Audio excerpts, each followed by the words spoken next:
So welcome to Adobe Captivate 2019 training. If you have a different version of Captivate, much of it, but not all of it, will apply. There obviously have been some updates as we've gone along. If you have the choice, Adobe Captivate 2019 has the most accessibility features and just has the most features in general, of course. So if you have the choice, I would suggest upgrading to that. And sorry, I hit my mic. And I will note that I'm not sure if it'll happen to everybody, but updates can be a little strange. So if it doesn't seem like it's updating for some reason, feel free to contact ADS. I was on the phone with them a lot this week to make sure I had the best, or the most up-to-date rather, version. So I'm going to share my screen. Good morning, everyone. It's a lot that we talk about, so I'm going to go moderately quickly. There we go. It's sharing. Okay.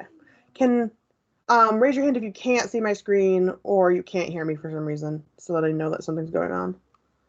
And you can also put anything in chat that you have for questions.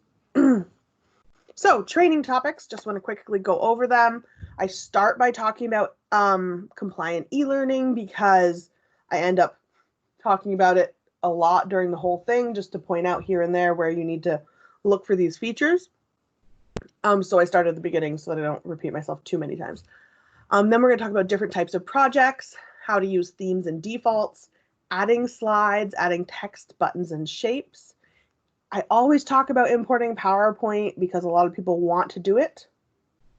It's not the best, but we'll talk about it when we get there. We'll talk about how to use audio. Oop, I have ADA compliant learning twice. We'll probably just talk about it once. And we're going to talk about published settings. And then any time we have left, assuming we have time left, I'm happy to go through any specific items you want, show you some interactives, whatever you're feeling like might benefit you. Questions before I dive in? Chat or vocally?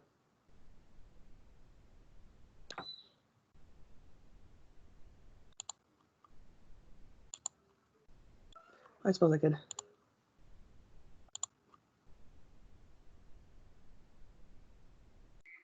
Oh, that didn't work.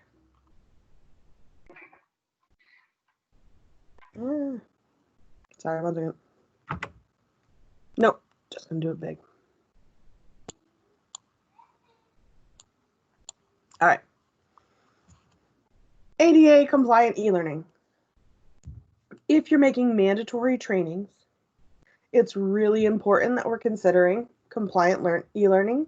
There are features within Captivate and any other authoring tool that just won't be compliant, like drag and drop features. They don't work with JAWS a lot of times, which is a reader program. That being said, I have confirmed, I've spoken to a bunch of different people, and it is entirely okay to make interactions that don't necessarily function or aren't necessarily compliant, rather. But there should always be an alternative because the ADA compliant rules say that they need to have equal opportunities for learning.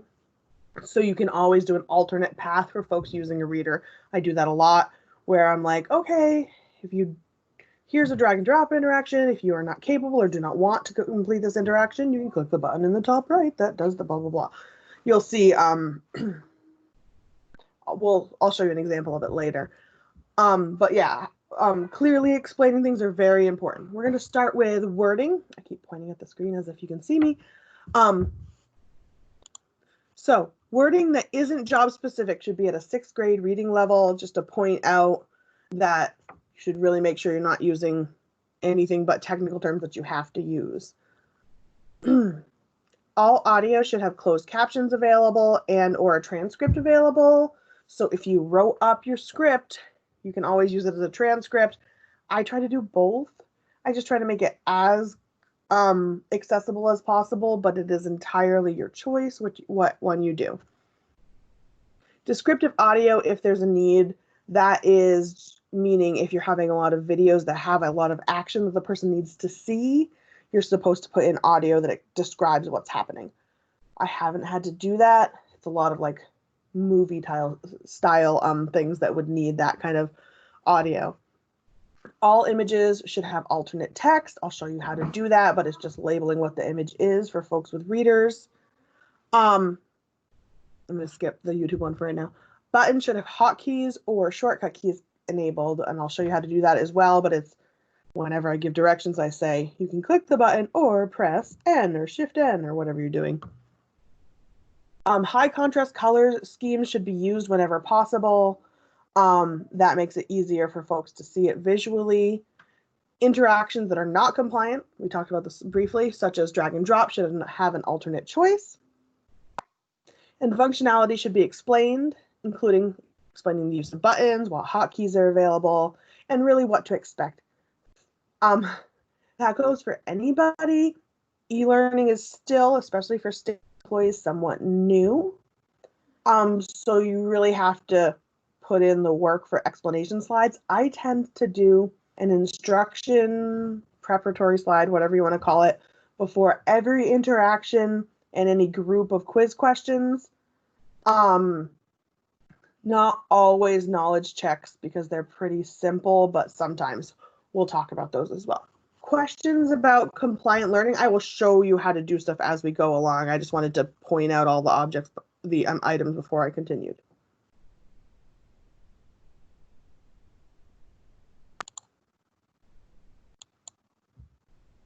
All right.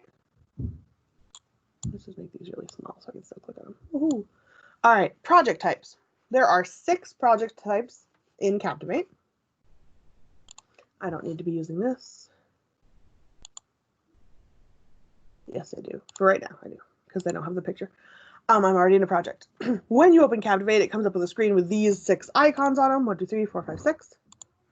The first one is responsive projects. If you're making a lot of mobile learning or learning that might be used on multiple devices, it's really a great way to do it. It takes a little bit longer, but what you do is you set up the screen with a bunch of boxes, kind of like a website, and then you indicate what you want the box to do when you resize it.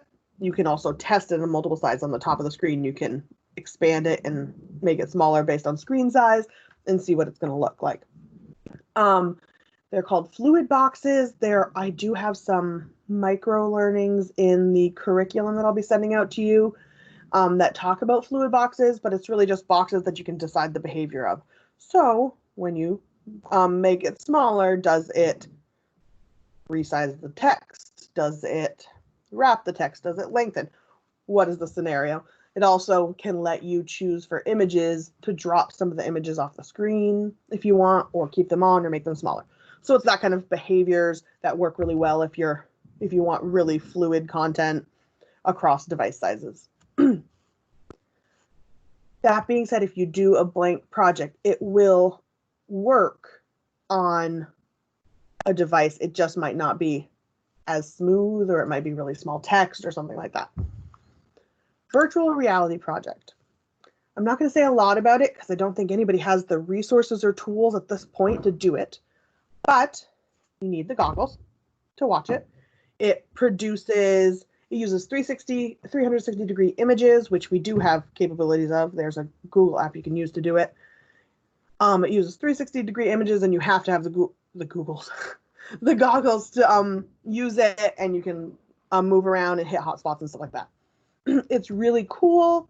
That being said, a 360 degree image slide can be entered into any training. So you can still use part of that function just without the goggles if you want to. And again, raise your hand or comment if you have any questions. So blank project, that's the one I usually do. And that's just a standard project. They're all slide format. It's going to have slides, and just like this thumbnail, these thumbnails on the side, it's going to have these. But a blank project, you choose the size of the slide, and then you can add in various types of slides as you go. So I usually start there. Software simulation, do a lot of those. It's great for training, new programs, etc. It records your screen, your clicks, and if you scroll, that kind of stuff. And audio, if desired, you have to select that to create a demo, interactive demo, or guided demo. So basically, or sorry, or testing mode. So basically there's 3 different modes. I don't know why there's an extra demo in there. There's 3 different modes: showing someone, letting them do it but with prompts, and then the third one is testing, so no prompts, that you can record. I tend to just do a demo because we're not usually looking to test on things, but you can. It would record 3 separate projects, which of course you can combine. If you recorded all 3 types, it would be 3 separate projects in your windows. It's really great, and of course you can go through and edit. In my opinion, they put more slides than are necessary, so I tend to go through, edit the captions, and delete excess slides where you're not really getting a lot of value for the slide existing. But you do not have to do that. It's not going to negatively affect it. Video demo is like, I think they call it talking head videos, where there's like a head down here on the screen. You can't see what I'm saying, in the bottom right-hand corner of the screen, or while the software demonstration or video or whatever is playing. I don't use those, but you could, and there are background effects for your camera, etc. So it is a functional way if you want to be on the screen talking while running a video, to do it. It's a good way to do it. It uses a webcam. I think I said that. And the last one's from PowerPoint. PowerPoint is lovely, and it's really good for figuring out how you want to format your training, like using it like a, I'm forgetting what it's called right now. Storyboard, that's the word I'm looking for. Storyboard. But it is not compliant to just upload a PowerPoint into Captivate and send it out. At minimum, you have to add audio, of course, and closed captions, and that's or a transcript, I suppose. No, that's not super helpful for them. Audio and closed captions, because it comes in as a flat image, so their reader, their little tool that reads the screen for them, can't read anything. It's just a picture. So my suggestion is to not import from PowerPoint. I think it's better to set up your stuff in Captivate and copy and paste the text in. They have a lot more capabilities if it's just not a flat image. That being said, do what you need to. If you just add closed captions, at least they have the words. And also I saw Adobe Captivate or Adobe recommending that you turn your PowerPoint into a video and then use overlay slides to make it more interactive. You can do that. It might work for some people. I can't come up with a good reason to do it that way, but you can. And that's how videos work when you import them from like YouTube and whatnot too. You can add overlay slides if you want. All right, so let's dive into the project. I want to move, not you. Oh, that's why I'm clicking on the wrong thing. All right, so let's go to the second slide. So if you got this PowerPoint, so I'm going to start from the beginning. This is a really bland, obviously, I didn't put anything in it, recipe PowerPoint that we're going to train state employees. Apparently they really need to know how to make baked mac and cheese. It's super important. So we're going to turn it into a micro learning. This I obviously did not import it. I copied and pasted as I usually would. I went through and made the theme. Let me open a new project that's just blank. Come back. Oh, side note, I suppose the standard size for a blank project, in my opinion, is too small. 1024 by 627 pixels, I believe is what it is. I usually upgrade it to 1280 by 720 because a lot of people are using the big monitors, but it's not so big that it's annoying on a laptop. I have done projects where I did it like screen size, and that is too large. So we have a blank Captivate. We'll talk about themes. There are some standard themes here. They are all below. When you add a theme, you just click on it and click yes, and it's going to load.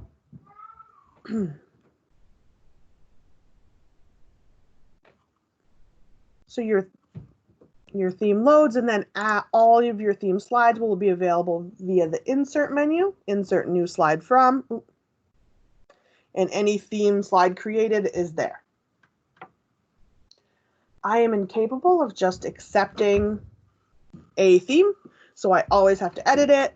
You may or can't speak, may or may not. But if I wanted to add a new slide, I could just throw it in there. Oh, I was like, why isn't it showing up in the thumbnail? So to edit a theme, you would go to, you can be clicked on any slide, and over here in the properties menu, which we will use a lot, is master slide view. So you click on it. I'm not going to actually fully edit this theme. I just wanted to point it out to you. And now you have all your theme slides, and you can edit them as you want. I tend to set up exactly what I want. You can always go back in. I've done that too, and add a new slide format because I realized I needed it. But go through, edit what you want. I tend to make sure my font sizes are okay for compliancy reasons. My contrast colors are okay, and the backgrounds are set up the way I want them. When you're done, there's an exit master button at the top, just like in PowerPoint when you're in the master view. And so you've returned to your theme. I need my, here you are. Sorry, I want my outline of what I'm doing. Make sure I don't miss any topics for you. So themes are really customizable. You can also customize options for text and captions via the, I always forget what it's called, Object Style Manager. That lets you change some of your defaults, as well as you can save and import and export your text caption settings, and you just click on each one and adjust it as you want it.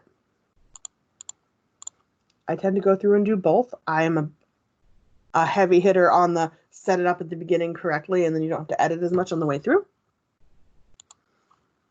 So I'm going to return to my training. So if you see my master slide view, you would see, once it catches up, they have a bunch of different options. We're not even using all of them, but if we wanted or needed more slides, we could use any one of these options, all of which match the theme and have similar colors, etc. I feel like that always goes a long way. Trying to make everything match visually, it helps a lot for the end user.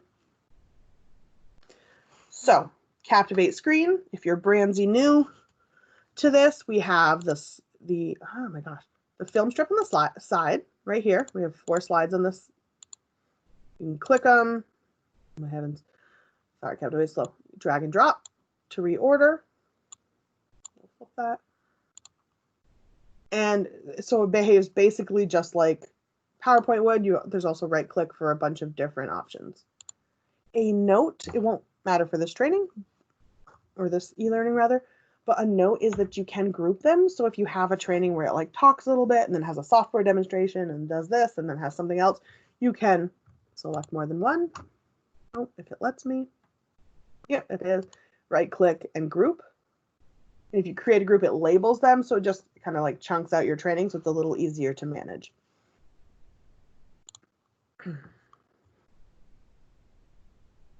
Once you have your default set, you're good to go. I already put the text in for you, etc. But we're going to add a slide or two. I think we at least need a closing slide. So if you're participating in the Captivate, we're going to add a slide. And that's again using the insert button at the top, new slide from. And so we have all of our pre-made slides available. I think I'm going to do this one, Content 07, as the closing slide. Give it a minute. All right. And it adds it. And I'm just going to write, thank you for taking this training.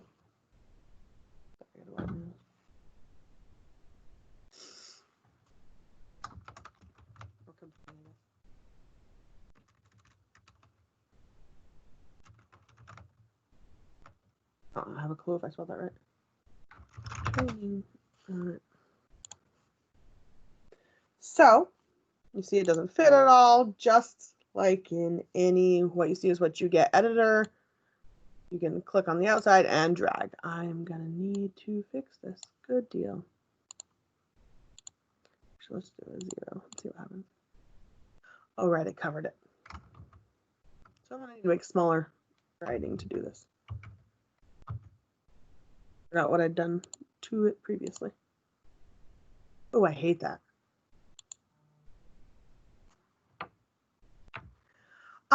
These particular images I uploaded, they have assets. I want to just move this here. They have assets within the Captivate system, within the pre-made themes, or through the assets panel, which I will show you in a minute. But it wasn't mac and cheese related. Basically, is the reason I chose my own. I tend to end up, I'm a graphics heavy person. I tend to end up adding all of my own. Yeah, like I said, I just can't settle. So I made an ending slide. You are welcome to make one as well. I moved the text to the bottom so that it could fit because it didn't fit otherwise. But yeah, so here's the ending slide. We've inserted a slide. There are a bunch of different ways to insert a slide. I'm going to add a bunch of random slides. You're welcome to follow along with me and do it as well. We're not gonna like do anything with them in the long run. But there are, aside from adding slides based on your theme, there is also a slides button here, and it has different, oh, that's a new one. Sorry, they just updated mine. It has different options such as content slide, blank slide. It's going to choose one from your theme for blank. Question slide. Those are multiple choice, true and false, matching, hotspot, Likert. I might have missed one. We'll open it in a minute anyway. Knowledge check slide. The only difference between question slides and knowledge check slides are graded. So knowledge check slides cannot be graded. They are just a quick check. So if you think you might change it to count the points, don't do a knowledge check slide because you can't switch it. Question slides can be graded or not, but they're a little more thorough. It will calculate the results either way. It just doesn't report them to the user if it's not graded. Knowledge check slides have, have less prompts if you get the answer right or wrong as well, where question slides give you a prompt either way. So it's a little more in depth. It's up to you. Software simulation, again, you can add the other types of projects within a project, any of them. So we have software simulation, video demo, PowerPoint slide, or 360-degree slide. We do have an asset to do it. They also have the asset library if you have the newest version. It has to be the absolute newest version because I think it was a July release. Might have been more like May. I just had to have IT update it, so it took me a bit. But asset library is a different version of free resources from Captivate. It's here would be inserting a slide from asset library. Here, over here by the library and properties menu is just an assets panel. They have like project starts. They have more online too. I'm not sure why they're not just all available right here, if I recall correctly. But they have icons, 360-degree images. So if we did want to do a slide, a 360 slide, we could do one right here from here. I can say words. They have some images that are stock images. They have some videos, though I don't know what they would be that would be useful, but you never know. Looks like they have generic business ones. They have some generic audio, like the typical e-learning where it's like electric, exciting music at the beginning and has an outro as well. And then they have pre-made buttons. I love buttons. I do. I'm not gonna lie, I do. So they have like a lot of standardized play, pause, table of contents, all the ones that you would typically use available for you. wasn't working for me. Oh, maybe that's why. We're going to see if this works or not. They have other tabs. Okay, they did. So these are course starters, etc. And this means they have something like this that you can see where it's an image. They're showing you how to use it. And it's just fill in text. It says like that generic text that's like in Latin that places use usually. Sometimes directions. But they have a lot of different examples. You can use them. You can not use them. You can use them as inspiration. It is up to you. I tend to make my own, but honestly, this is a new edition, so there wasn't a lot in existence prior to now. But they have a lot. So buttons, course starters, etc. So if you click on it, it's supposed to download, and then it will be in your download section. We have nothing yet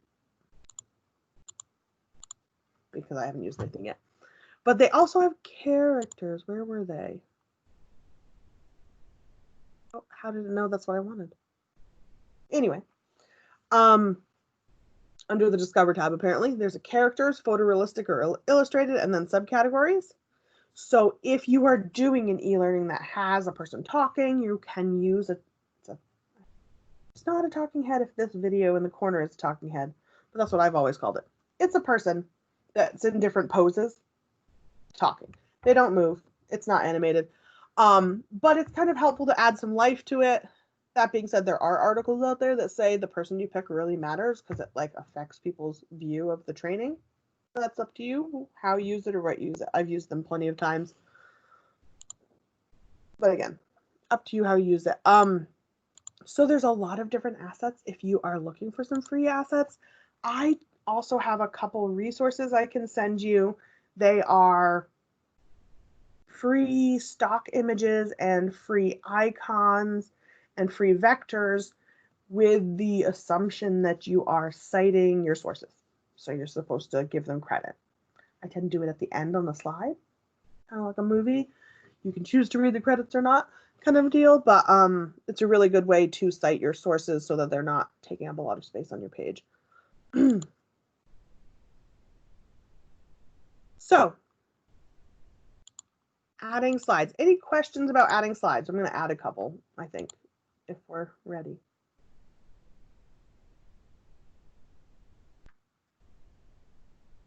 All right. So let's add a question slide. Oh, come back. Question slide. When you click add a question slide or knowledge check, to be clear, this little menu is going to come up. It's what questions do you want? How many of them do you want?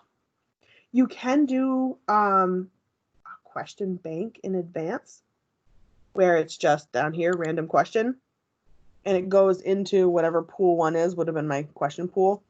Apparently it's a pool, not a bank. Same. And it will just put a random question in. So if it doesn't matter what question it is and you just have a bunch of them and you want it to like fill a test in any order, that's a good way to do it. I don't tend to use that, but I don't have a lot of testing courses that I have to worry about that for. So we have multiple choice, true, false, fill in the blank. That's one of the ones I missed. Short answer, matching, hotspot, sequence, and Likert or rating scale. Note about short answer, you don't get the answers. There's no way to validate it really. I'm going to click on it and see if they have. I've tried to get the information. It just doesn't work. The SCORM file that we send to Captivate doesn't record that. It will time in. It'll give you a total score, but it won't give you people's answers. So there's not a huge purpose to it. I've never really understood why it's even there. People can write for their own personal desires, but it's just not going to go anywhere, the information. Yeah, we'll do it. So I'm going to add a bunch so you can see what they look like. Now, I didn't update these with my theme, so they're probably going to be plain white because I don't need questions in my macaroni and cheese thing. But I could always go in and edit now if I wanted to change their colors. It's thinking. It's going to be a minute. I've added 6 slides at once. All right. So these are like the old setup with the pink icing because I actually edited this layout to be this. So I'm going to pretend that that's fine. And so your question can be here. What is the most important ingredient? Can't spell.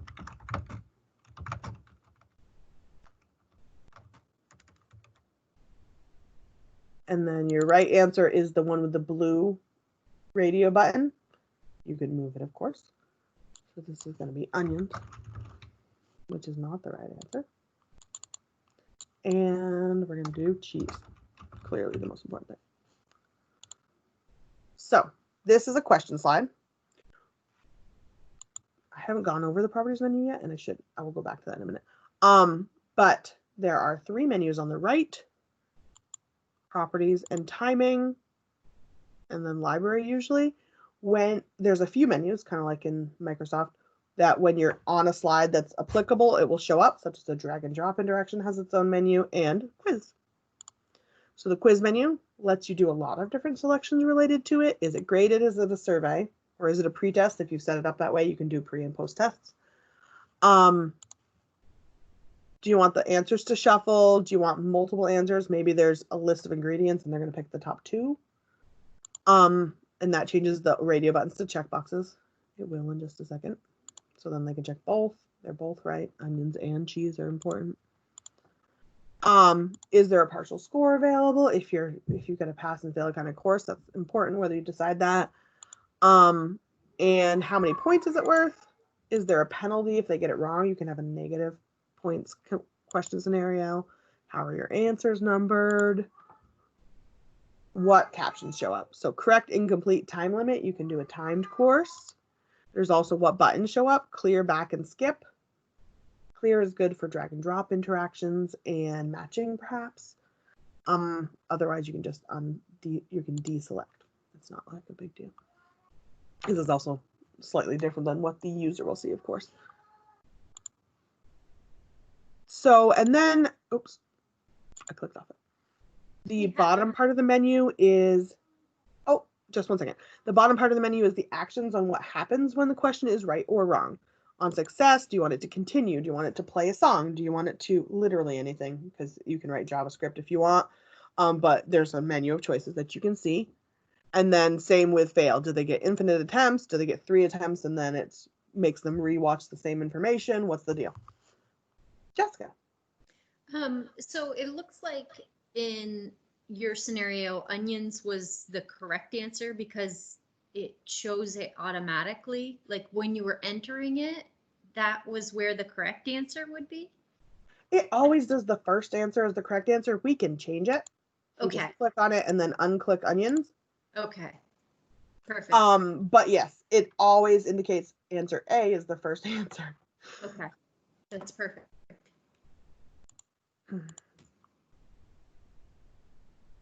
All right. So yeah, so on success, you can just have it go right to the next slide. You can have it put up more information, like a square on the screen that says, yes, congratulations. Cheese is really great and important. There are 17,000 types of cheese, whatever. Obviously, I have no knowledge about cheese.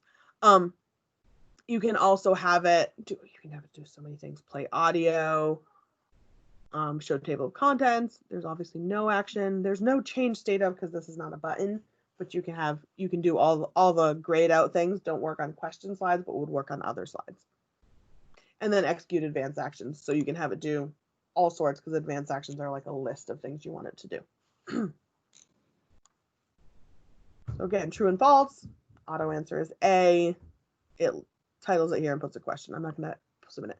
Each time they click submit to put the answer in, there is, I don't even remember where. There's a selection. I will have to figure out where it is that says you can choose. I think it's under default.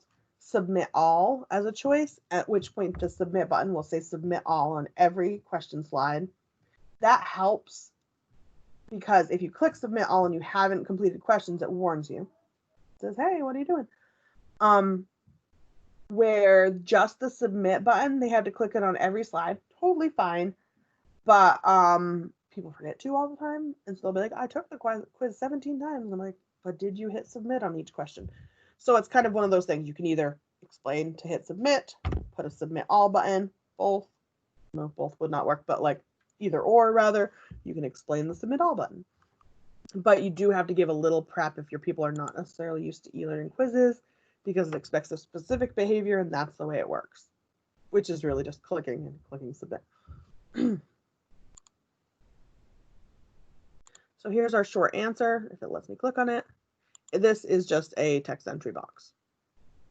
Oh, it is going to let me do correct answers. How would you do that? It's literally impossible. So, same with fill in the blank. It gives you an option to put the correct answer in. For a short answer, it literally has to match every case letter. And I mean, if you do case sensitive anyway, but every word. So I'm not sure how you could get a short answer unless you're copy and pasting from the internet or something, or from like a SharePoint or something. I don't know how you could make that work where people would actually get it right, because it has to be exact. Like if you say the dog went to the park and they forget it's wrong. That being said, you could write the dog went to the park, dog went to the park, dog, park. You can put 50 answers that are all correct, but it would probably be pretty difficult to get exactly right. So let's put an answer.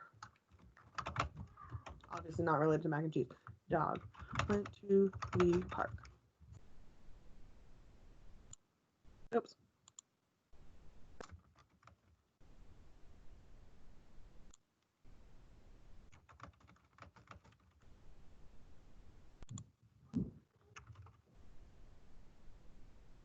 And so in this scenario, maybe the question is, where did the dog go? And they can write, I don't know why the dog would be a correct answer, but they can write park. They can write the dog went to the park. They can write dog to the park. Or to the park would probably be a good one to add. But the point is, short answers are hard to get like a clear piece of information from them or whatnot, because it's literally a space, an extra space would cause a problem. That's short answer for you, sorry. Matching is typically a drop down. Let me see if it gives you a choice. Nope. Okay. Yeah. So it's gonna be these letters over here are gonna be a drop down, or numbers if you choose that. And so the user will be able to drop down to choose, and then it draws the line for you. If we select them now, it will move the lines. And there can be multiple answers to one, so you could have like 3 in column 1 and 10 in column 2, and that'd be that way. Match backwards and forwards, it's up to you. They have a column header, and then you write in the item. Quiz, there we go. You can also have it shuffle a column if you see that. And then again, here, if you wanted more in column 3, you just do 5. So there's 5 possible answers for 3 items. I guess I assume in that scenario, some would be blank. Or, yeah, because that's the way the lines go. I got to think about it, apparently. All right. And so again, down here at the bottom, is there a failure message? Like, can you fail it, or can they just keep trying until they've passed? If they can, you can add a retry message as well. Sorry, I'm trying to, there you go. And then what happens on their last attempt? If they just can't get the question right, does it exit? Does it go to the previous slide? Does it go to a specific slide, or nothing? That is up to you. Next question type is, I'm going to say hotspot. Yeah. So hotspot's kind of cool, but is not compliant. So it's one of the ones you'd have to do a branching thing for. You can do this regular question if you want. But it really is, it can be an image on the screen or whatever, but you just indicate the area they're supposed to click to be correct.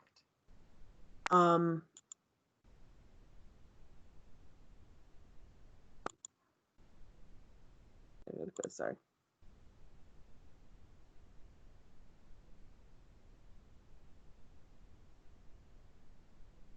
Okay. Sorry. Anyway, so I'm forgetting how to put the answer in there, which is frustrating. I will look it up in a minute. So you indicate where it's correct. It could be a screenshot and you want them to click on a specific spot. That's a good way for a software demonstration test. It could be select all members of the correct household. And it could be like 10 people, and you could have 10 different choices on it, or 5 different, because that's the household or something. But it can be multiple clicks or one is what I'm trying to say. And it's gonna be on whatever image is on here. I'm gonna have to add an image or something for it to make sense. That's Hotspot. I'll go back to it to actually show you how to add it in just a second. I forgot about sequence. Sequence is cool, but note, you can either have it drag and drop for the sequence or do a drop down menu. So you can drop down, select 1, select 2, or A, B, because that's what it's set up as. Or you can have them physically drag and drop. Explanation is required, at least from my experience on how to use it. The drag and drop is cool, but people don't always understand it. You just have to explain it more. And then the drop down, again, people just need to know that the drop down menu is there. It also works best with a really clear process that has to be done a specific way, or like a specific order or something like that, because if people can do something in another order, they get stuck on that a lot. That's up to you whether you care about that or not. But I've definitely had people be like, but you can do it here. I know you can, but you're not supposed to. Anyway, I digress slightly. And then Likert. Again, this is not going to report to you, so it's not a good way to do a course evaluation, unfortunately. I really want it to be, but it's just not. And so you can write whatever you want, and they can do a scale of it. This does not grade. It does say report answers. That's a lie. At least in our system it is. Sorry, hopefully you cannot hear my son yelling. Yeah, so it's just, you can ask him a question, you can have him grade it, you could have it be like, you could have it be a totally different thing with 5 choices that I get to choose. It's kind of up to you.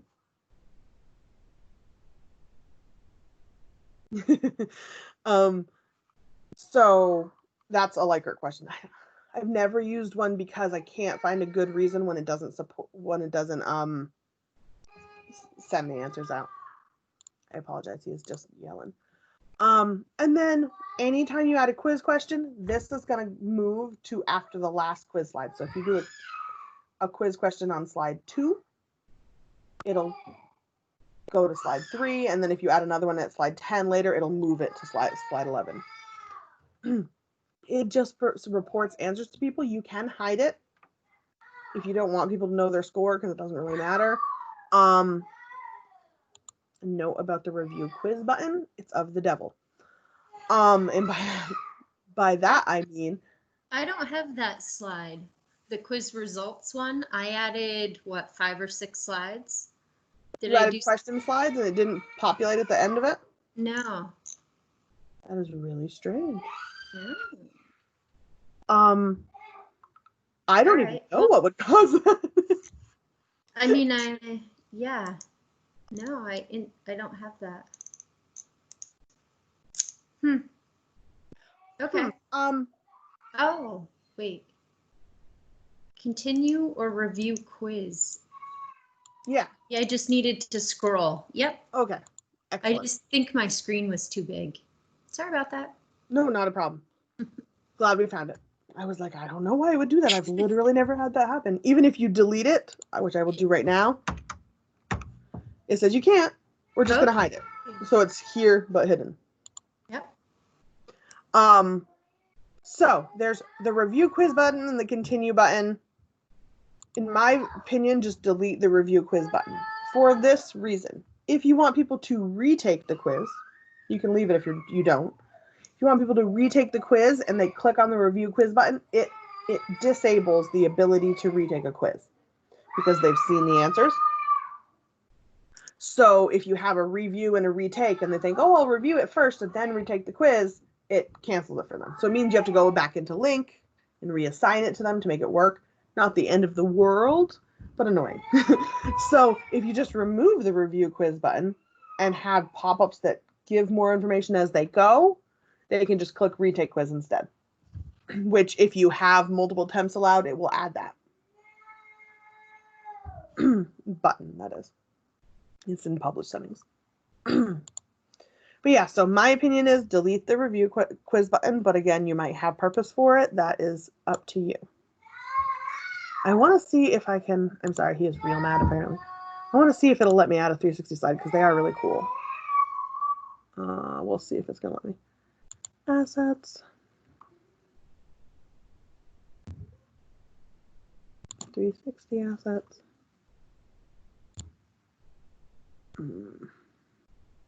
I super don't care. I just want it like an office or something. Oh, it doesn't matter. I'm just gonna pick any. Waste, recycling, processing. Sounds exciting. And so these are images that you can make with an app. A Google Street View app is what I made mine with. Or if you're fancy or have a budget, a special camera. And they are really cool, kind of like the Facebook images, scrollable images where you can add hotspots. Again, not compliant. You got to add a different option for people with readers or visual impairments or hearing impairments, but very cool. So to use these questions, you have a button that pops up called hotspots up here. And these are the different types of clickings that clickings is not a word, buttons that you can have. Target, comment, an audio playing, image. It doesn't have to do these things. You can choose what each button does, but that's what the symbol on it is suggesting essentially. So let's do information. Where to go? It's taking a second. It's slow. So an information button pops up. Maybe we're going to put information by that panel. In the properties menu, which I will go to a million times, is how you do everything. It has style, actions, and options. And we can also name it.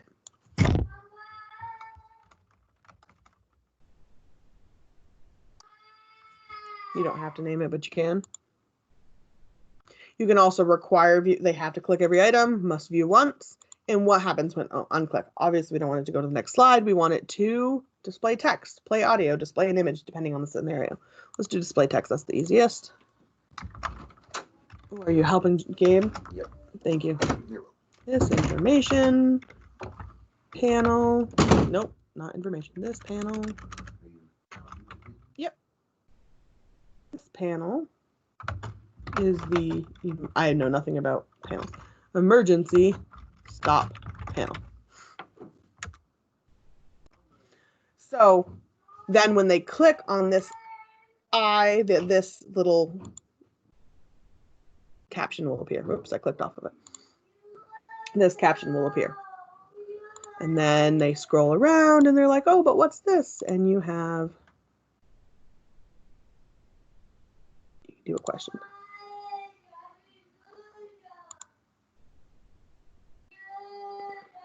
No, I'm not even doing a question. But you could do a question in there. I'm just not doing my time. But you can see including quiz at the bottom. Anyway. And so what do you do to clean this area? I don't know. I obviously have no idea what I'm writing for here because I don't do warehouse industrial stuff. But then you can have them ask that, and I don't have this set up as an answer. I don't know why I did that.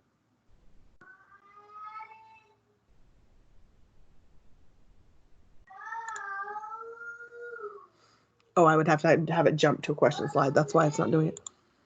So we would go to jump to slide and then add a question slide in.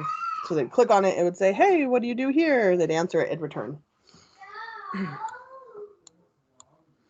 And so that's what a 360-degree image slide is. They obviously have some examples or stock items for you. But again, you can take them. It takes, if you have a 360-degree image or a 360 camera, it's very nice. But it's a little more difficult with the app, but you just kind of move around really carefully and take all the pictures, and then you can load it up like an office space or whatever area you're training on. But yeah, so it's a kind of a cool feature to add in some interaction, and there is really a lot you can do with that. I'm not going to add in a software simulation, but I am going to click it so you can see the menus. If I wanted to quickly demonstrate how to do something, I could add it. Anytime you add in a video demo or software or any other kind of slide, it's going to ask you where you want to put it. I'm going to put it right after my 360-degree image slide and push OK. And so now it's telling me where I record. The red square, I assume you guys can see it, is where I would be recording.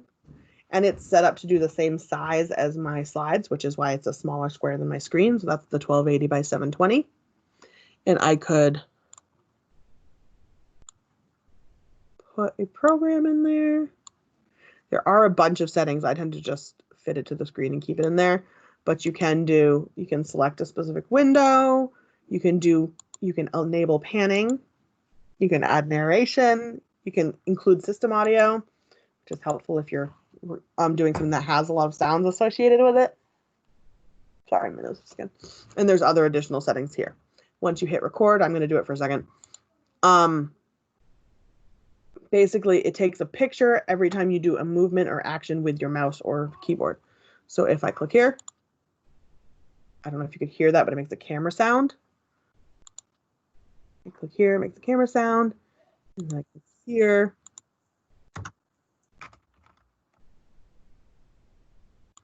When you're done, you just hit the end key or escape, and it's going to stop.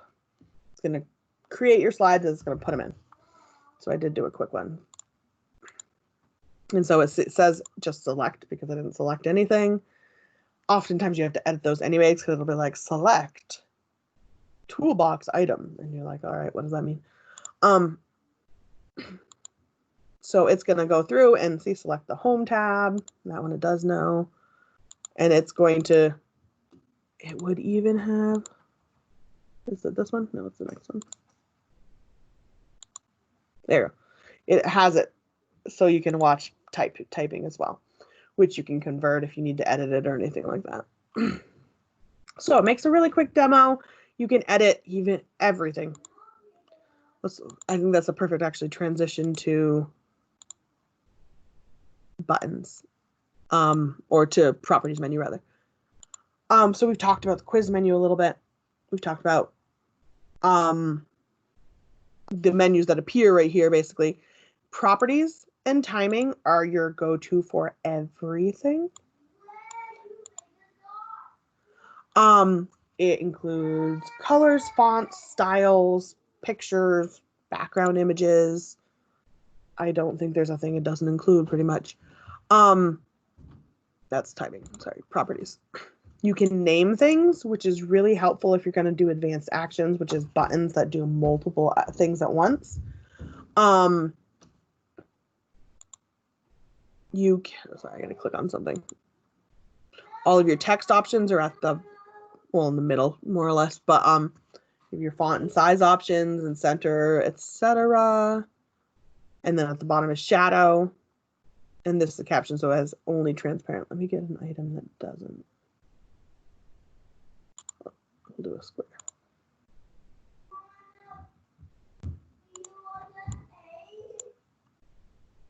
So if it's a colorable item, like a shape, they'll also have color options here, such as different colors. They also have gradient fill or image fill, opacity. Do you have a border or not? They call it stroke. And is there a shadow? There's also size options, and you can attach audio to a specific object. So when it appears, it will play that only. Only is a misnomer. If you have slide audio, it might overlap with object audio if you don't time it right. And it has whether the proportions are locked or not. And it has a really cool thing that says use as button. We'll do that in just a minute. And then retain state. So states are really cool. I will do those in a minute as well with you.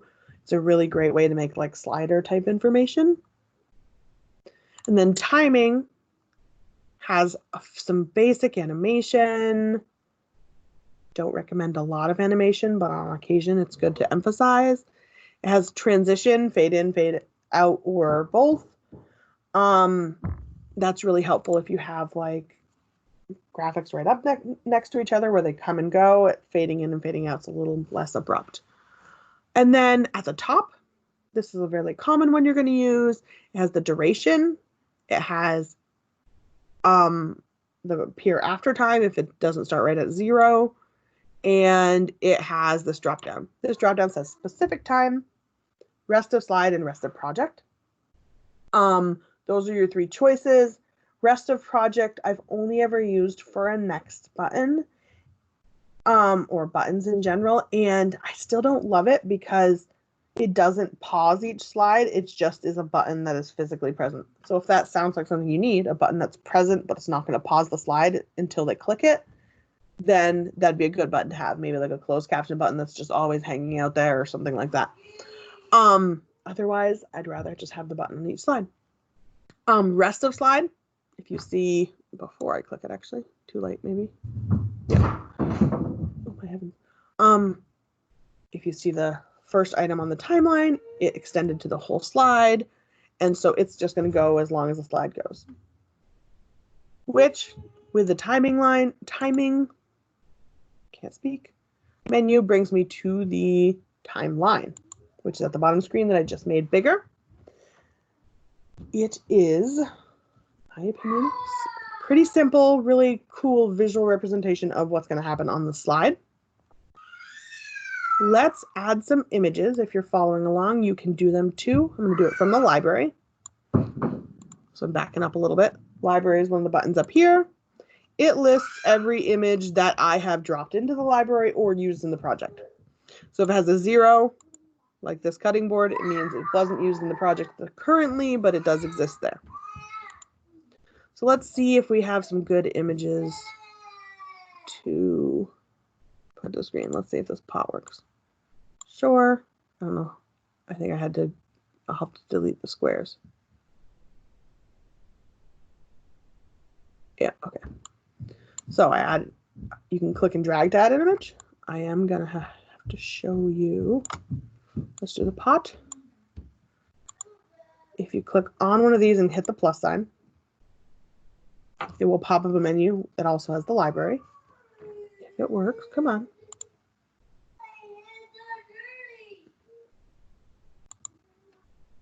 Sorry, apparently it's a rough day for my kid. All right, there you go. And it comes up with all the choices. You can also click import and pick a new one. I have so many pictures. I'm sorry. So let's see what we've got. I don't want backgrounds. It does divide them out by backgrounds and images.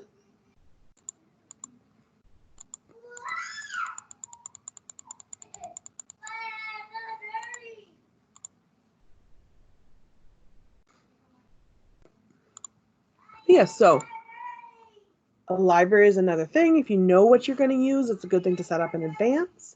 If you don't know what you're going to use, that's totally fine. I add as I go all the time. Let's see. I wanted to see if I have a colander. I thought I did one. Right there.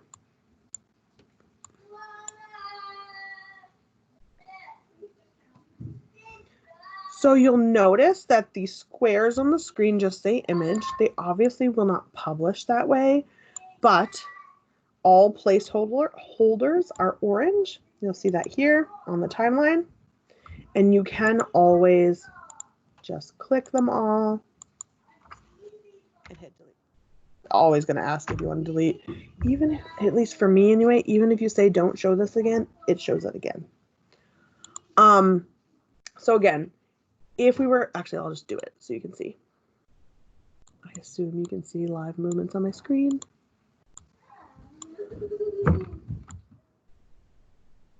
So if we were to play the slide, we would notice that the pot and the colander drop off the screen. Good heavens, I'm so sorry, guys. So we would need to go to the timing menu and do rest of slide. Now there's other options with the timeline. Sorry, it's also a little slow.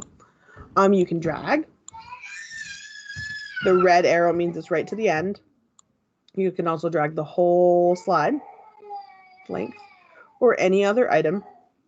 That's really good for if you wanted, let's see, large pot to boil pasta. That would be over here actually.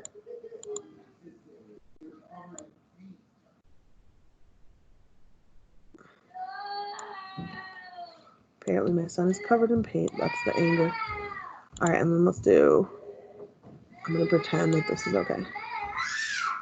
So let's say that the first 3 things we said were pot, colander, and salt and pepper. Now if I hit play, first the pot's going to show up. I just realized I don't have it. You can't see it. Then the colander, and then the salt and pepper. So you can kind of highlight what you're saying while you're saying it by having pictures appear and leave, or arrows if you're pointing to something, or a text box, whatever. You can have things come and go as the audio is playing or as the slide is playing. All right. Questions so far? We are going to be doing adding buttons and shapes next. All right. Sorry, it's a lot of, actually, I'm sorry. It has been an hour and 10 minutes. Raise your hand if you would like a 5 to 7 minute break. All right, at least one. We're going to take a 5-minute break. We will be back at 13 after. We'll go 15 after. 10:15 we'll be back by. That's 7. We will see you then. Oh my heavens. I'm going to go check on him.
Hopefully I don't look too much worse for my wear.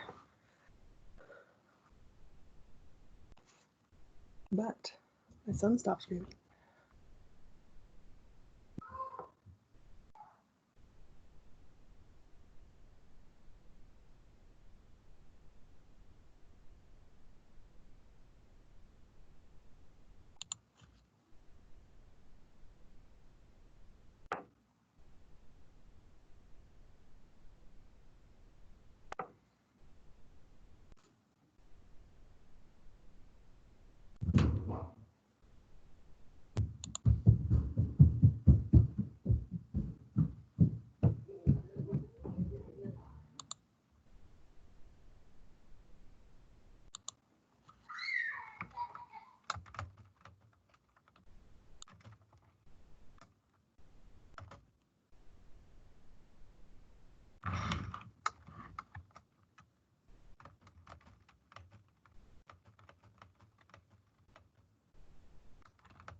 All right, are folks back?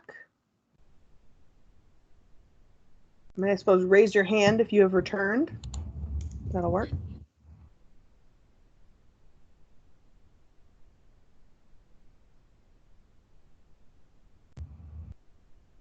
Okay, most people.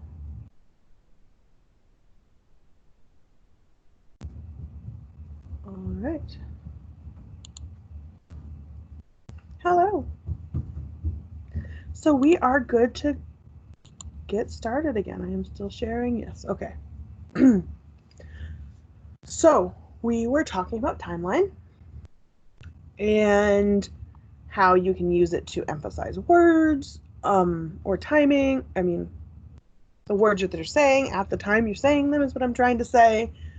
It's a really good way to highlight things or animate things that isn't real animation, because animation can be problematic for compliance reasons, though don't feel like you have to cut it out as long as you have captions, etc. That should be fine.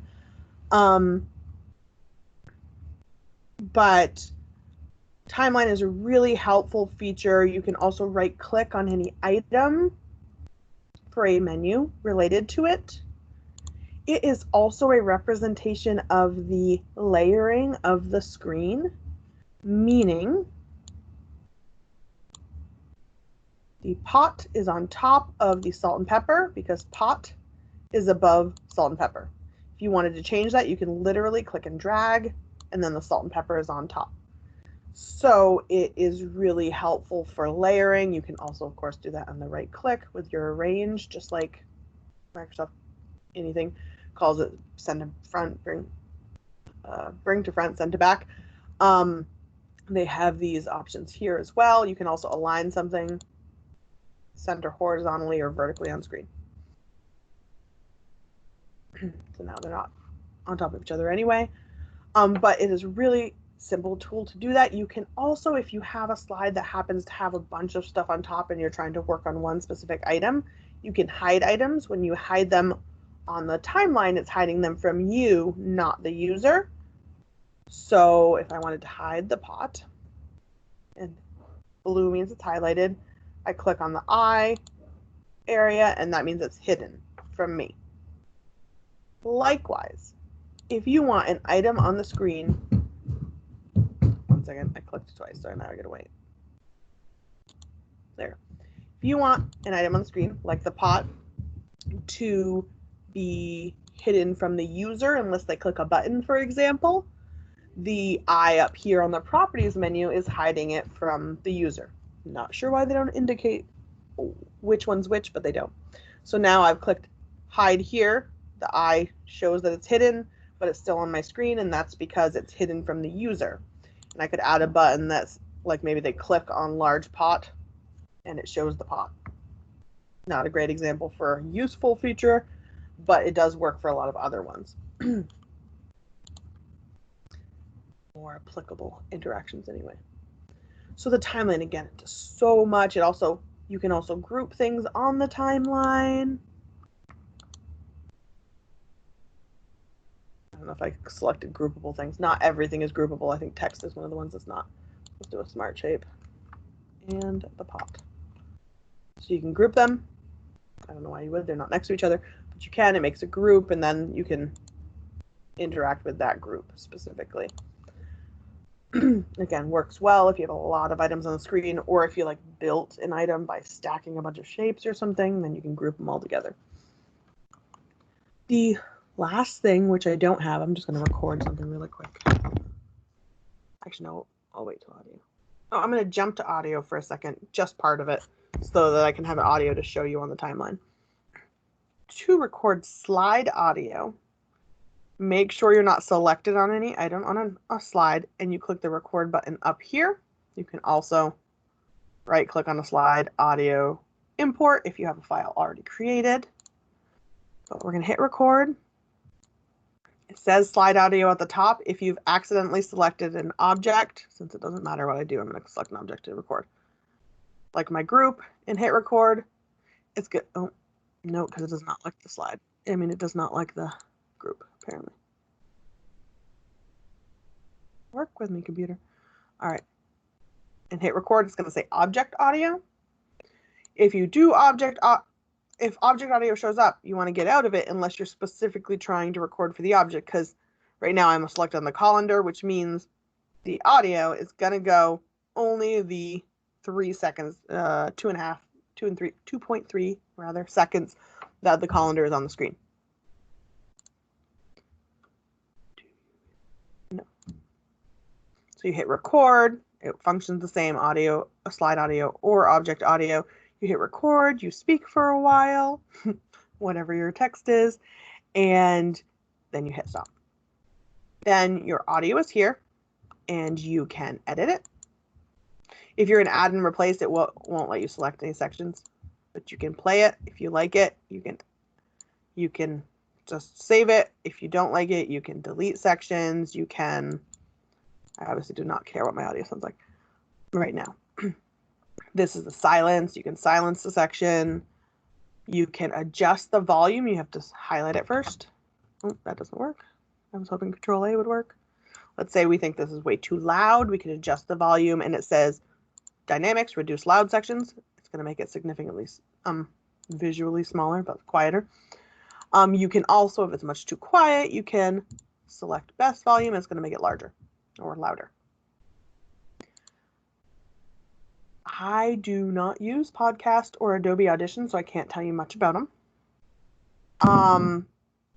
Import is and I do recommend, if you have the capabilities and time, especially if you're near Barrie, the Department of Libraries has a recording studio. It is really nice. It's padded. The file goes right to Audacity, which is an audio recording program. You can edit it there or take the file with you and upload it. And when you upload a big sound file, basically anything that's larger than the time of your first slide, it's going to ask you, do you want to put it all in the first slide and just make the slide longer? Do you want to parse it out? What do you want to do? So you can literally record an entire production, an entire training, and then cut it. If you do that, I recommend clapping between each slide, because, like, for example, if I do this, my recording would have 3 sharp lines on it. In fact, let's just play. Record. Do you wish? Hopefully the clapping is not too loud for you guys.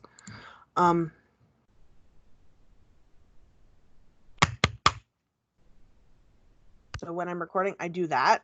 And so then when I'm recording separately from Captivate, to be clear, it makes no sense to put it in here. There's these 3 lines, and so I know the next slide happens right after those claps. So it's a really quick way to cut your audio if you've recorded like 30 minutes of for training.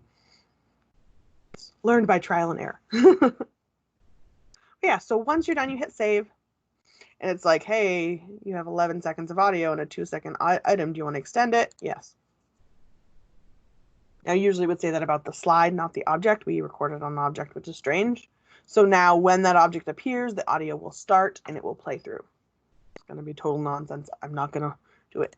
If you ever have a slide that you publish and for some reason audio is playing 2 times on it, oftentimes it's because you recorded on object and didn't realize. And so if you had slide audio here, let me just add like 3 seconds of slide audio. You can calibrate. It's just mine changes all the time. It's annoying. So yes, slide audio. Great slide audio. Save. And so it didn't ask me to extend because it was shorter than the slide duration. And so this audio is going to play. If you were to preview this at the 3-second mark, audio would be overlapping and it would be talking over itself. Super annoying. And so if you have that experience and you see a audio symbol on an object, then you right click, audio, remove. And now it's gone and you won't have that talking over each other sound. But yeah, really brief on audio. We'll go back to it a little bit if people have questions. Actually, do people have questions about audio? We'll start there.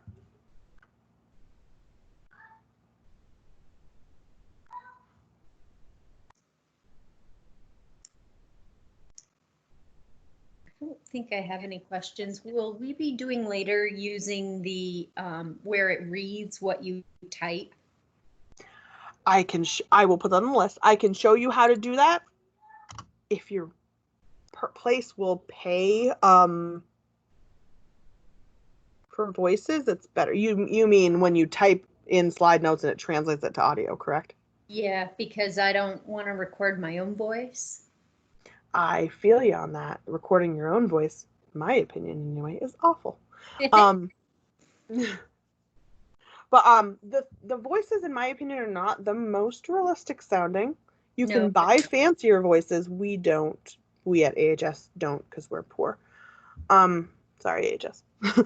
at least central office does not pay for extra things like that. But voice or text to voice. But I will happily show you, and you can decide yourself. Text to voice. All right, so I will show you that a little bit later. Thank you. No problem. Let's move to buttons. Know that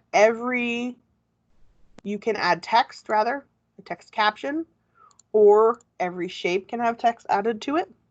So a shape can be a text box, it can be a picture, it can be a button, it can be a shape, it can be many shapes together to make an image. You can do anything with shapes, basically. It depends on the amount of time you want to invest in it.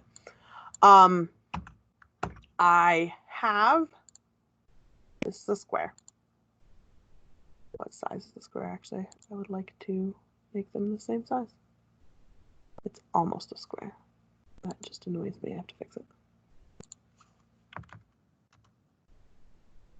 There we go. All right, so if you're following along on slide 3, there is this lovely clipboard. Not a clipboard, cutting board. It has several different states, which is really just one image, multiple versions of it that are hidden in the background that you can't see. To see them or edit them, you can use this drop down to display a specific state. Or you can click State View to view them all at once and edit them. I usually use State View. This is best or most helpful for like slider type information, like where you click something and it displays something over here, and then you click another button and it displays another thing. That's what we're going to do. We're going to create 8 buttons, or at least a few, to see how they work for each step of the recipe. So you'll see I added steps. Step 1, it has what to do and some images. Step 2, I'm not going to go through every one. Again, what to do and some images. It could be better, to be clear. I just threw on some images that apply, but that's what I did. I went through and put all the recipe steps. If you want to see how it shows on the whole slide, the drop down is the best. So if I want to see what step 5 looks like, because I have a big pan on it, which, to be fair, oops, I just undid it myself. My bad. Step 5. Then I could see that. I could also see that it's covering the buttons, and we might not be able to click back, and I might have to add a back button. I'm not going to worry about that, but that's the kind of things you want to check out and notice and test out. So to add a button, there are a couple different ways. There's, of course, this button. I don't recommend it, honestly, but I'm going to click on it so you can see it. I just like my custom things. It just comes up as a text button. You can type, you have to type in the words over here. This is an example button. And then when you click off of it, it's going to fill it. It auto sizes to the size of your text. I always think there should be more space around it. And so anytime you have a button, that's fine. Anytime you have a button, it has a third option in your style and options menu. It has an actions option, and that's going to have all of your button choices on it. So what does it do? Does it go to the next slide? Does it show or hide an object? Remember, we hid the pan. We could have it show the pan. We didn't hide anything on the slide. In this scenario, though I'm not going to do it for this button, although I will click on it, we want to see change state of, or go to next state, or go to previous state. So if you just wanted to hit the one next button, you could do go to next state, and they would click on it. It would show state 2, then state 3, then state 4. I want them to be able to go to a specific step by clicking a specific button, so we'll do slightly different for our buttons. So with that intro, if you're following along, using the shapes menu, go to a square. Doesn't matter if it has rounded corners or not. Click on it, and with Captivate, if you hold, and other programs, if you hold shift when you draw, it makes a perfect square. I'm still going to make sure it matches perfectly, but we'll say it's about that size. I was off a little. 115 was mine. If you want to make sure it's perfect, you can always click on here. Check the size. It was 115 pixels by 115 pixels. Go back. Sorry, Captivate still. And then change it again. It's on constrained proportion, so if I do 115, it should change the other one too. 115. It did. So now it's the correct size. Now I added some pictures to your library in advance that are numbers 1 through 8. So I'm going to fill it with that. When you have a square, you can fill it. If you go to the properties menu and style, you can fill it with an image. So image, under fill, image. And it does like a strange not image in the meantime, texture, I guess. Then you hit the fill color drop down, and I want to find a file. So I'm going to hit the file folder, and we're going to scroll up till we see number 2. I called it 2, so it would be easy to find. It looks like a 2. It is a 2. Yay. You can crop or edit an image. We don't need to. So push OK, and it puts it in. Right now it's tiled, so it's huge. You can go back to the filled thing and unselect or deselect tile. And now it'll stretch. So it now looks like a number 2. It's not a button yet. It's just a number 2. That's pretty on the screen. So to use it as a button, you go to the properties menu again and click use as a button. And that's going to fill that actions tab. Yay, it's a button now. Actions. So what we want it to do is go to not next state, or not next slide, but change state of. I didn't check what the name. This is why we name things correctly, because I don't even know what it is. So this is called Smart Shape 17. I'm going to call it cutting board.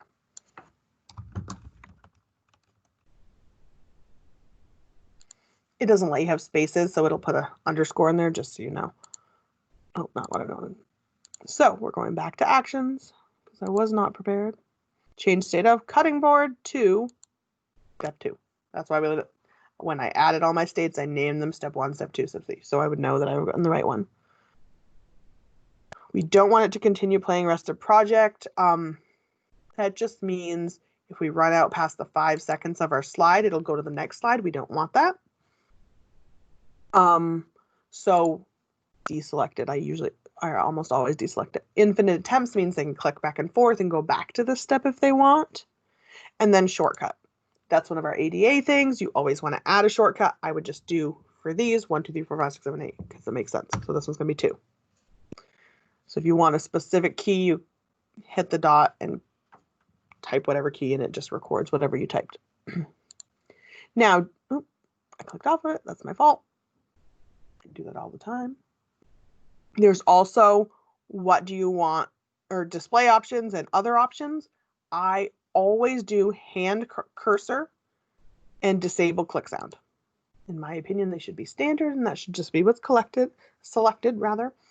Because that way when you hover over the 2, it will show the hand cursor so they know it's a button. You can also not do that if you don't want them to know it's a button and you just want it to be like a keyboard select scenario. And then you can also have something double click if you're trying to like recreate a computer scenario. And then disable click sound. It's loud, in my opinion, like often significantly louder than the narration audio. It's just excessive. Same with when you record a software demonstration. If you're typing in it and in your preferences you have, which is standard, make keyboard sounds basically. It's not what it calls it. I'll have to look it up. It does, and it's loud. It's like as loud as this keyboard or louder, but like obnoxiously so in my opinion. So I always disable those. I don't want that sound. But yeah, so I wanted it to have a hand cursor. I don't want it to click when I make the click sound. You're welcome to keep that. So my settings are all set. So I'm going to go through, likely without talking, though that's hard for me, so who knows, and make sure that I have 8 buttons. If you have Captivate open, go ahead and do that. If not, you have about 2 to 3 minutes to either watch me or sprint to your bathroom, whatever you need to do. But I'm going to go ahead and make buttons 1 through 8. So I'm going back to number 1. And it's not a button yet. They don't start in play one this way. Use as button. I probably will still narrate what I'm doing, but you don't have to watch if you're doing it on your own. Actions. Scroll to the bottom. Change state of. Cutting board. Yours might say Smart Shape 17 because I renamed mine. To step 1. Jessica. I don't have change state.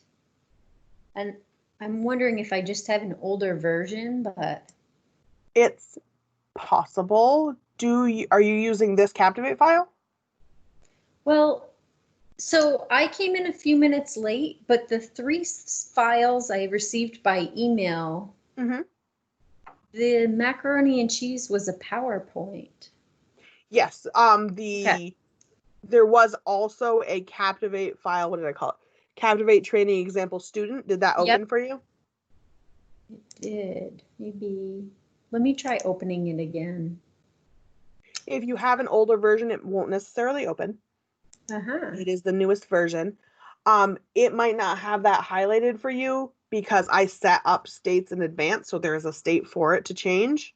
It could just be that your object doesn't have any states, so it doesn't know what to do with that. Okay. All right. Well, we won't worry about that then. I've been doing other stuff while we're doing it. I am going to try to open it again, but I don't want to hold you up.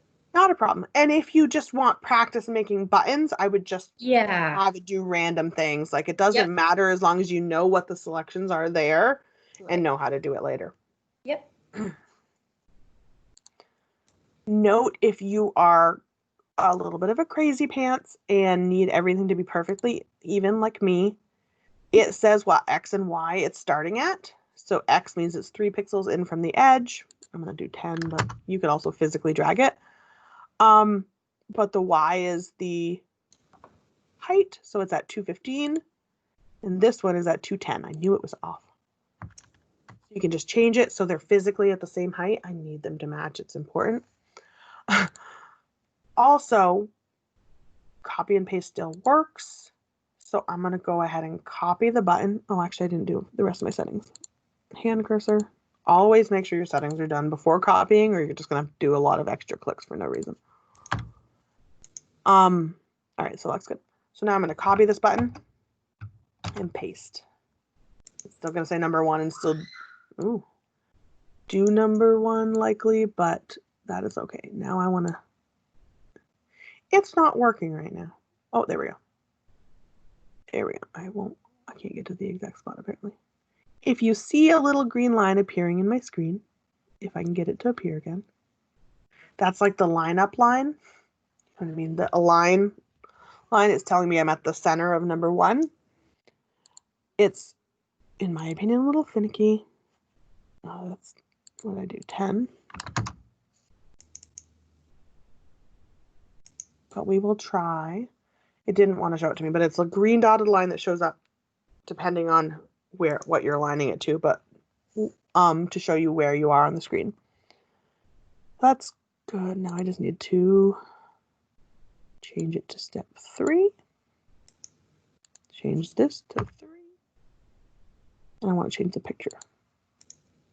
Let's go back to properties, style, image, and find the number 3.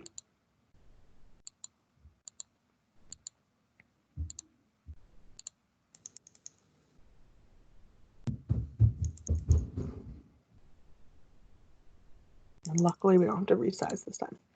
So that's a little faster.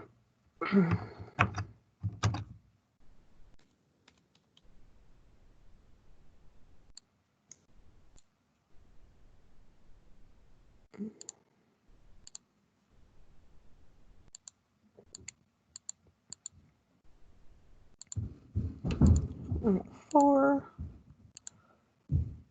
All right, now we go to actions. To step 4. Keyboard. Sorry.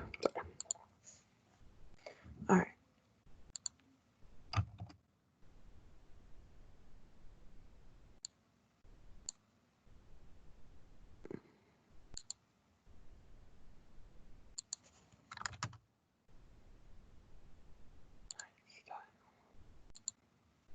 All right, now we're at 5.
Oh, the green lines are actually showing up for roads. Keep them going.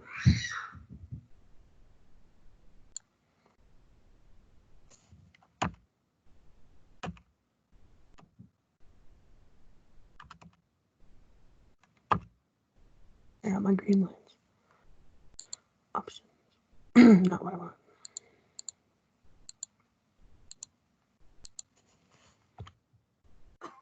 Sorry.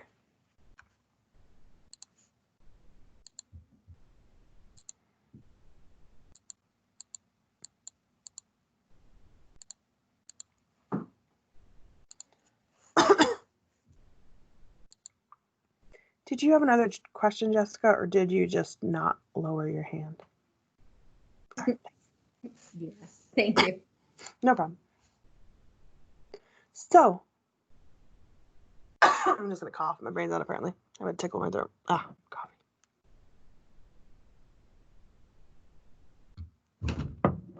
All right, so I'm going to see if it's going to let me preview this. I haven't said it yet, and I should. Captivate, like I said, is not a terrible program. It's a lovely program, but a really heavy program. Save and save often. It is not out of character for it to corrupt a file or something like that. So I tend to save every few slides if I'm doing a lot of changes. And it's just a good idea to save. It also wants you to save on a desktop or hard drive. It does not like shared folders. And so if you store stuff in shared folders, store it on your hard drive anyway, and then, move it to the shared folder when you're done and not using it anymore. My heavens. So we're going to see if this lets me preview it. When you preview, you have a couple different options. Sorry. HTML5 in browser is a good one if you're testing the HTML functionality.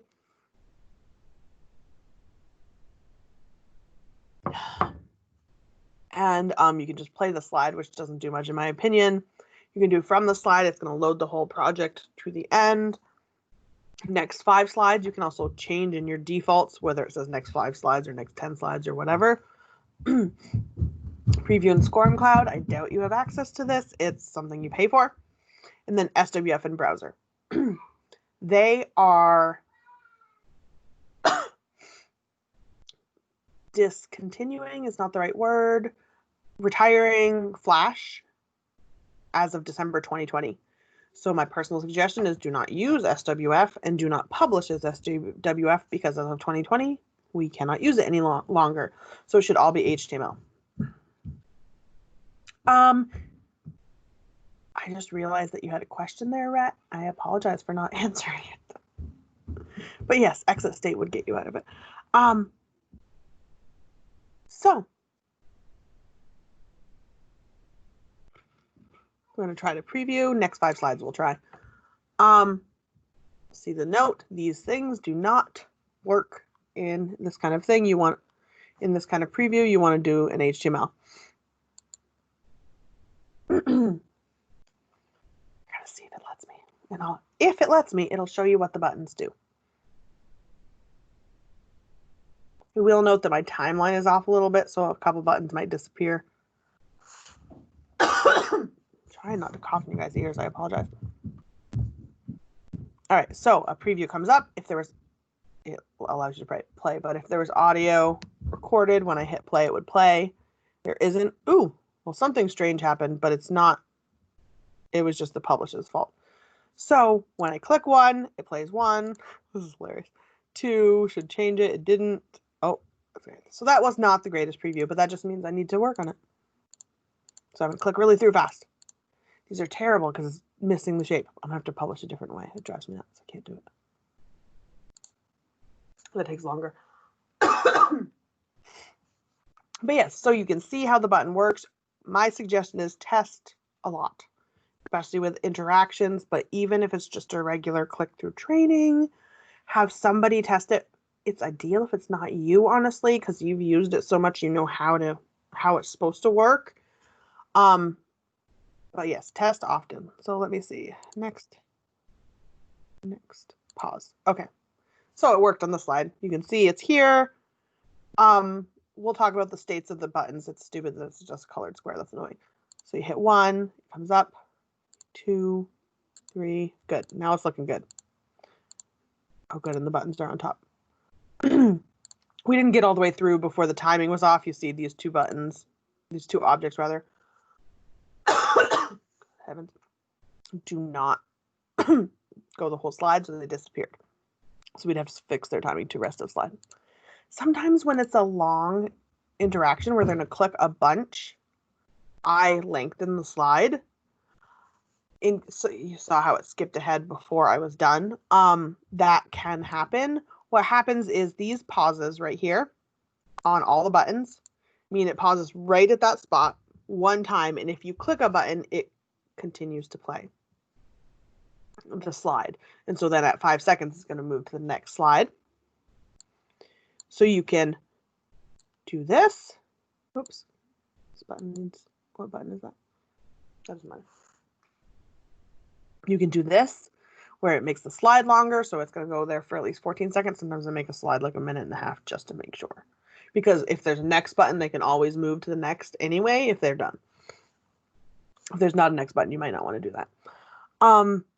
You can also move the location of the pause. So sometimes I will do that with just a few buttons. I'll put the pause way at like 14 seconds, or sometimes I even stagger them. So if it does play in the meantime, something else pauses it. Because really it's just being paused like 8 times all at once, which does nothing but pause it 8 times one time. So let's just move this, hold still, toward the end. You can click and drag like that. You can also, if you're highlighted on one over here, it says pause after 1.5 seconds. You can deselect to make it no pause, or you can change the seconds. If you need to know how long your slide is, you want it to pause at the last exact moment. At the bottom of your timeline, it says slide duration 14.2 seconds. So I could do 14 seconds and know it's going to be right at the end. It's updated, it's just slow. So now we know that buttons are not going to disappear. This button is not going to appear toward the end, but it was just our example button. It's not anything. And so we would re-preview it. I'm not going to again because you don't need to watch me click again, but that's how you make an interaction. You do what you want it to do, you test it, you make some edits, you test it again. Questions about buttons, etc.?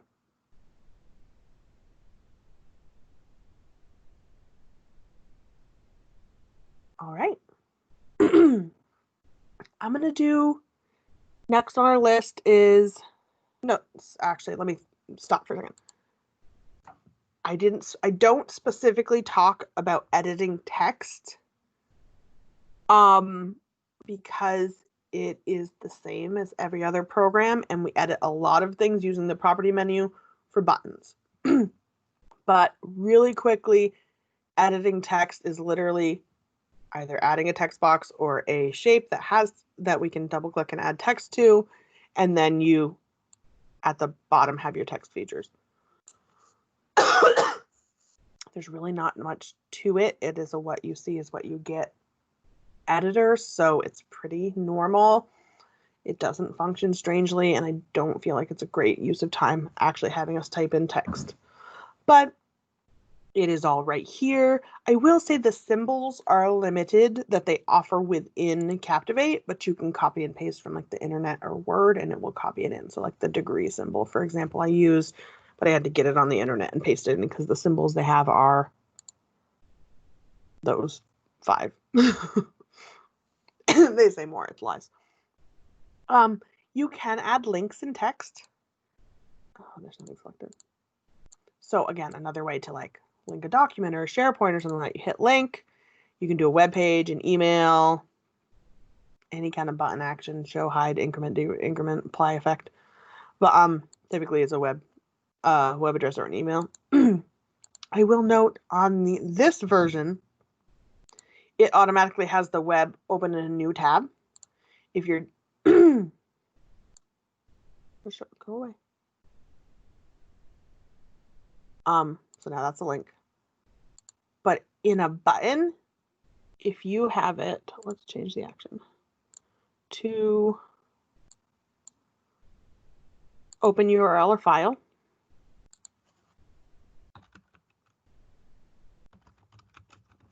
Sure. this one it stays in the current tab. So you would want to select new if it's an external document. You don't want them to be diverted from the training. So again, if you're using a button to go to a different internet site, you want to change how it opens. If you're using a button rather than a link is what I'm saying. If that was not all clear. So with that, we're going to move to importing from PowerPoint. I'm going to import the most boring slides of all, those mac and cheese ones that we were talking about, because it's short and won't be a lot of heavy lift. But if you decide to import from PowerPoint for whatever reason, that is totally up to you. Again, I don't recommend it, but it's not going to hurt anybody. It just might not be the most accessible. So import, you have choices, Photoshop file, blah, blah, blah. I don't think I've ever used any but PowerPoint, but if you created a question pool, they have a, what's it called, template to create a bunch of questions. Like if you're creating e-learnings for someone else, they can fill out this Excel template. It's a CSV file, but same Excel template that has all the questions and all the answers and all the possible answers, and then you can just upload it, so it saves you a bit of time. So you could do it that way, import CSV format file.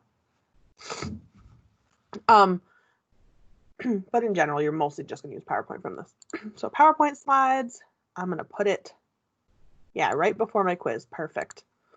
Push OK, and now it's going to open like a browser. I have to remember where not that Captivate, it's a training one. I have a lot of documents, I'm sorry. There you go, mac and cheese PowerPoint, open. And so it's just going to think and load. With a small PowerPoint, so it didn't take long. So when you're importing from PowerPoint, you can choose which slide.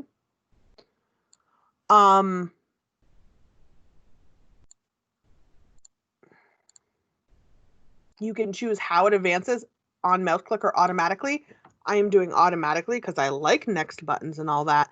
But when you do on mouse click, it does a click box over the whole slide, which I prefer not. It doesn't matter. It's just a giant invisible button. That means if they click anywhere on the slide, it goes to the next slide. I don't like that. You are welcome to it.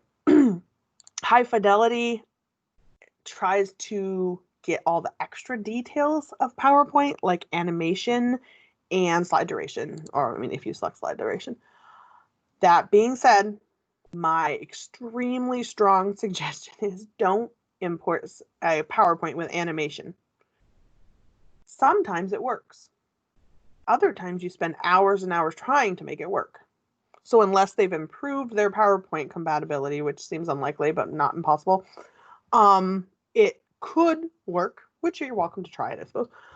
But it might just not. Sometimes it doesn't show the picture at all that's animated. Sometimes the animation happens in like 0.1 seconds.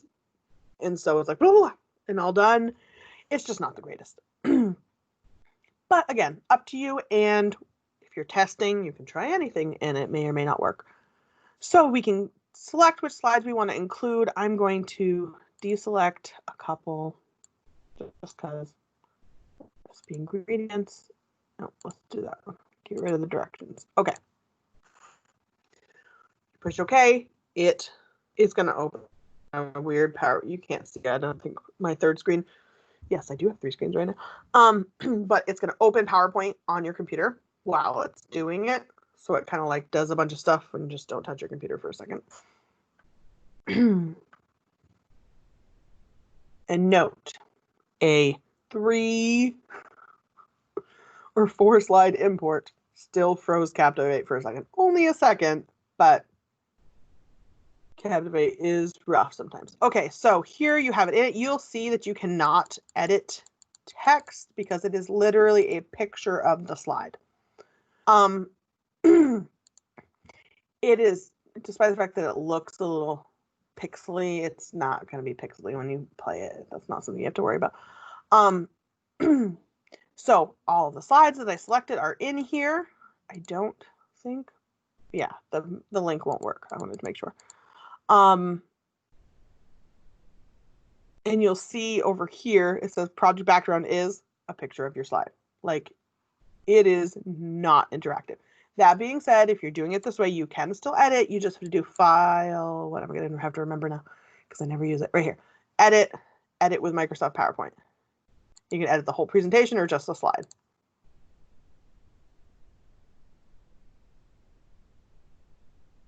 Oh, I have it open. It does not like that apparently.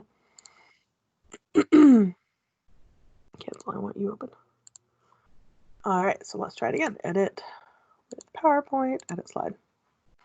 So it thinks, it brings up it's PowerPoint, but it's not PowerPoint. You'll see the Captivate logo at the top of the save. I can edit this. Maybe I don't want that. I want Linguini. And then when you're done, you hit save. It updates and changes the picture that's in the background, basically. You can't tell, but there's another PowerPoint window open, freaking out on my third screen until it's done, basically. It opens and closes and it does a bunch of weird stuff. But you'll see the slide updated. So PowerPoint is really cool. If you have a lot of PowerPoint heavy stuff, you can do that. Again, I just prefer to copy and paste it in, but it's, again, up to you. You are adults and get to choose. Isn't that exciting?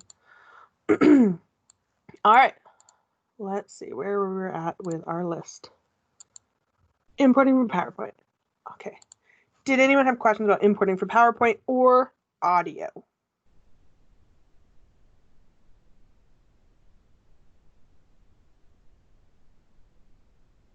All right.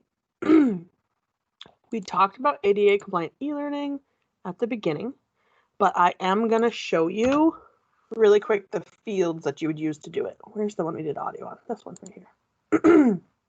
So the main things you have to do in Captivate, I always forget this one, but oh, I didn't actually want to hit publish. I want to publish things.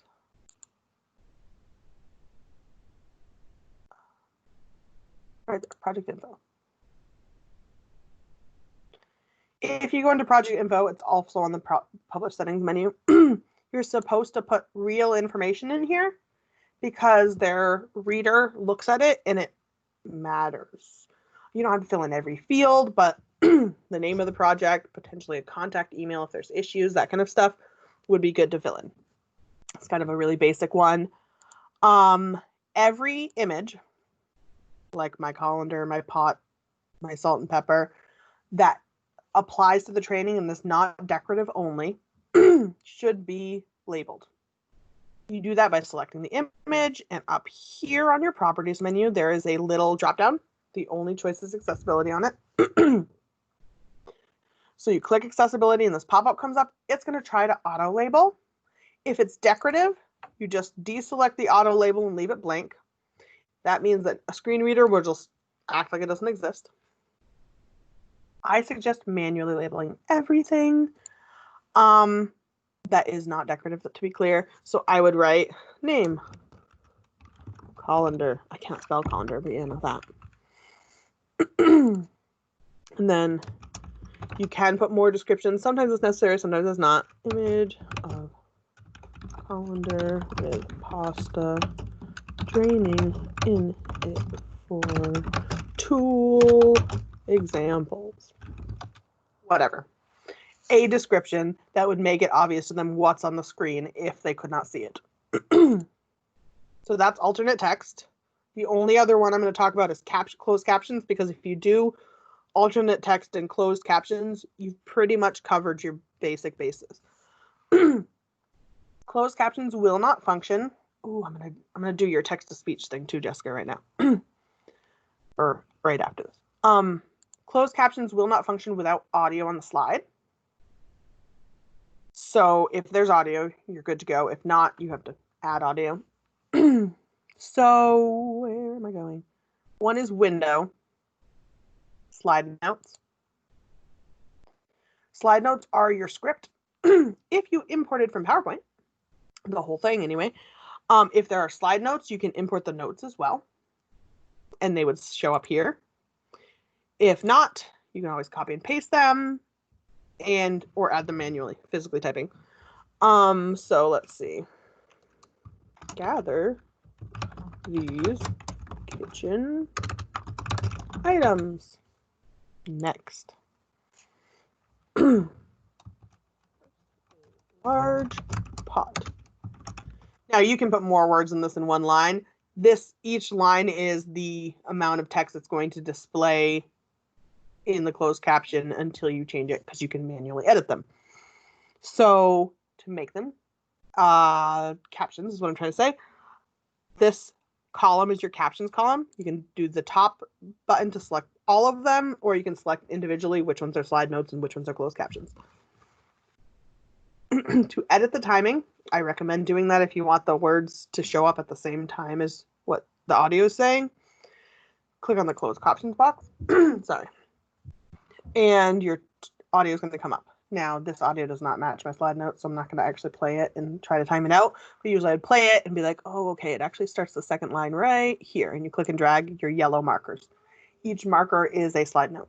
You can also, from closed captioning, add additional slide notes. It will automatically add the next slide note wherever your cursor is. So it put it somewhere weird. But let's say right here, don't know why, but was our last slide note. And so we'd click add and we'd say,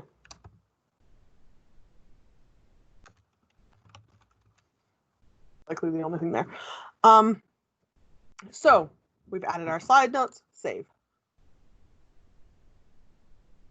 I don't know why, but sometimes, and it's real frustrating, it will not save your slide note. So it'll say enter slide note instead of what the text is you typed.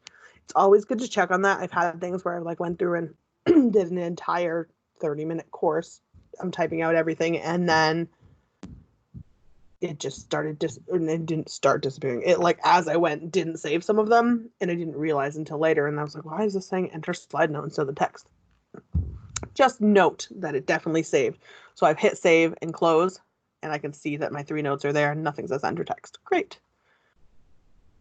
So that's closed captioning. Now I'm going to do text to speech. Let's do this one.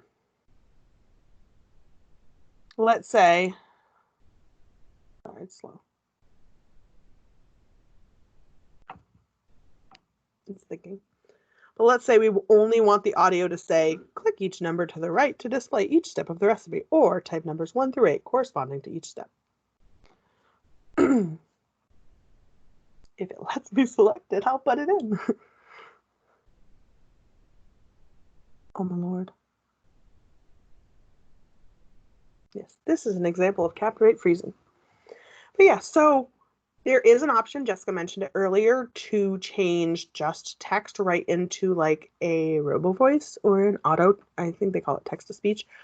There are different voice choices. That being said, if you guys have budget or are willing and able to push it, they have voice packs that are actually like a lot better intonation and such. Don't sound quite so robotic. But I want to say Bridget is the best voice that we currently have. But again, if you have money, budget, or ability to request things, sky's the limit. They have a lot of different things you can add. Packs wise. It's thinking again. We'll get there.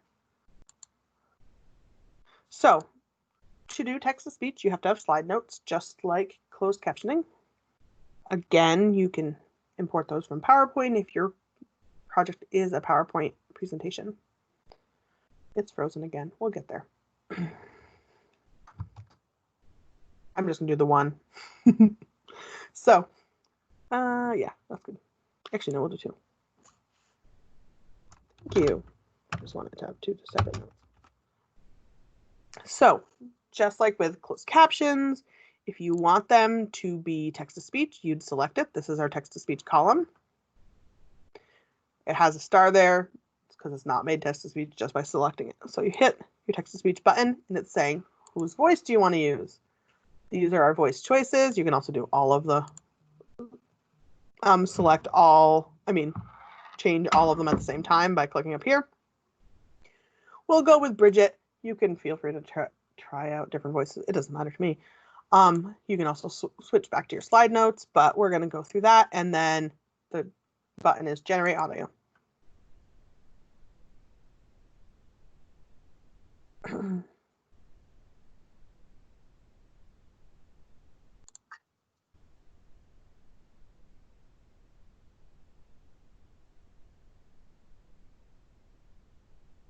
Did we like her sound? She's actually terrifying, I think. Maybe it wasn't her that was good. Let's try Yumi. That's a good name. Oh, I didn't read generate audio. Yumi? Yumi. So I've made changes. I don't know what Yumi sounds like. We're just gonna stick with her. Or him. Yes, I do.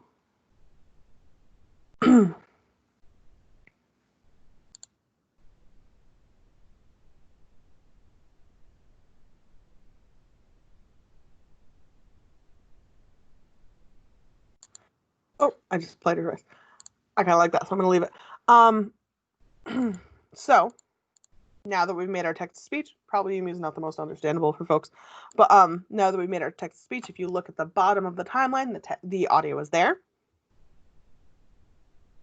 Let me make my slide shorter. And so it's been created. Again, there are other ways to personalize. I don't do it enough to know. Let me see. It's easy to do. There are ways to like indicate which words should have stronger tone on them. I don't know, honestly, off the top of my head how to do it. But that makes it a little better sometimes. But again, you probably, if you didn't choose Yumi, it'd be pretty understandable anyway. And there are better voice packs. But yeah, that's text to speech. It's pretty simple. I want it to be better, but basically I just want the voice packs. Is probably what I want. But yeah, it's pretty simple. Questions on text to speech?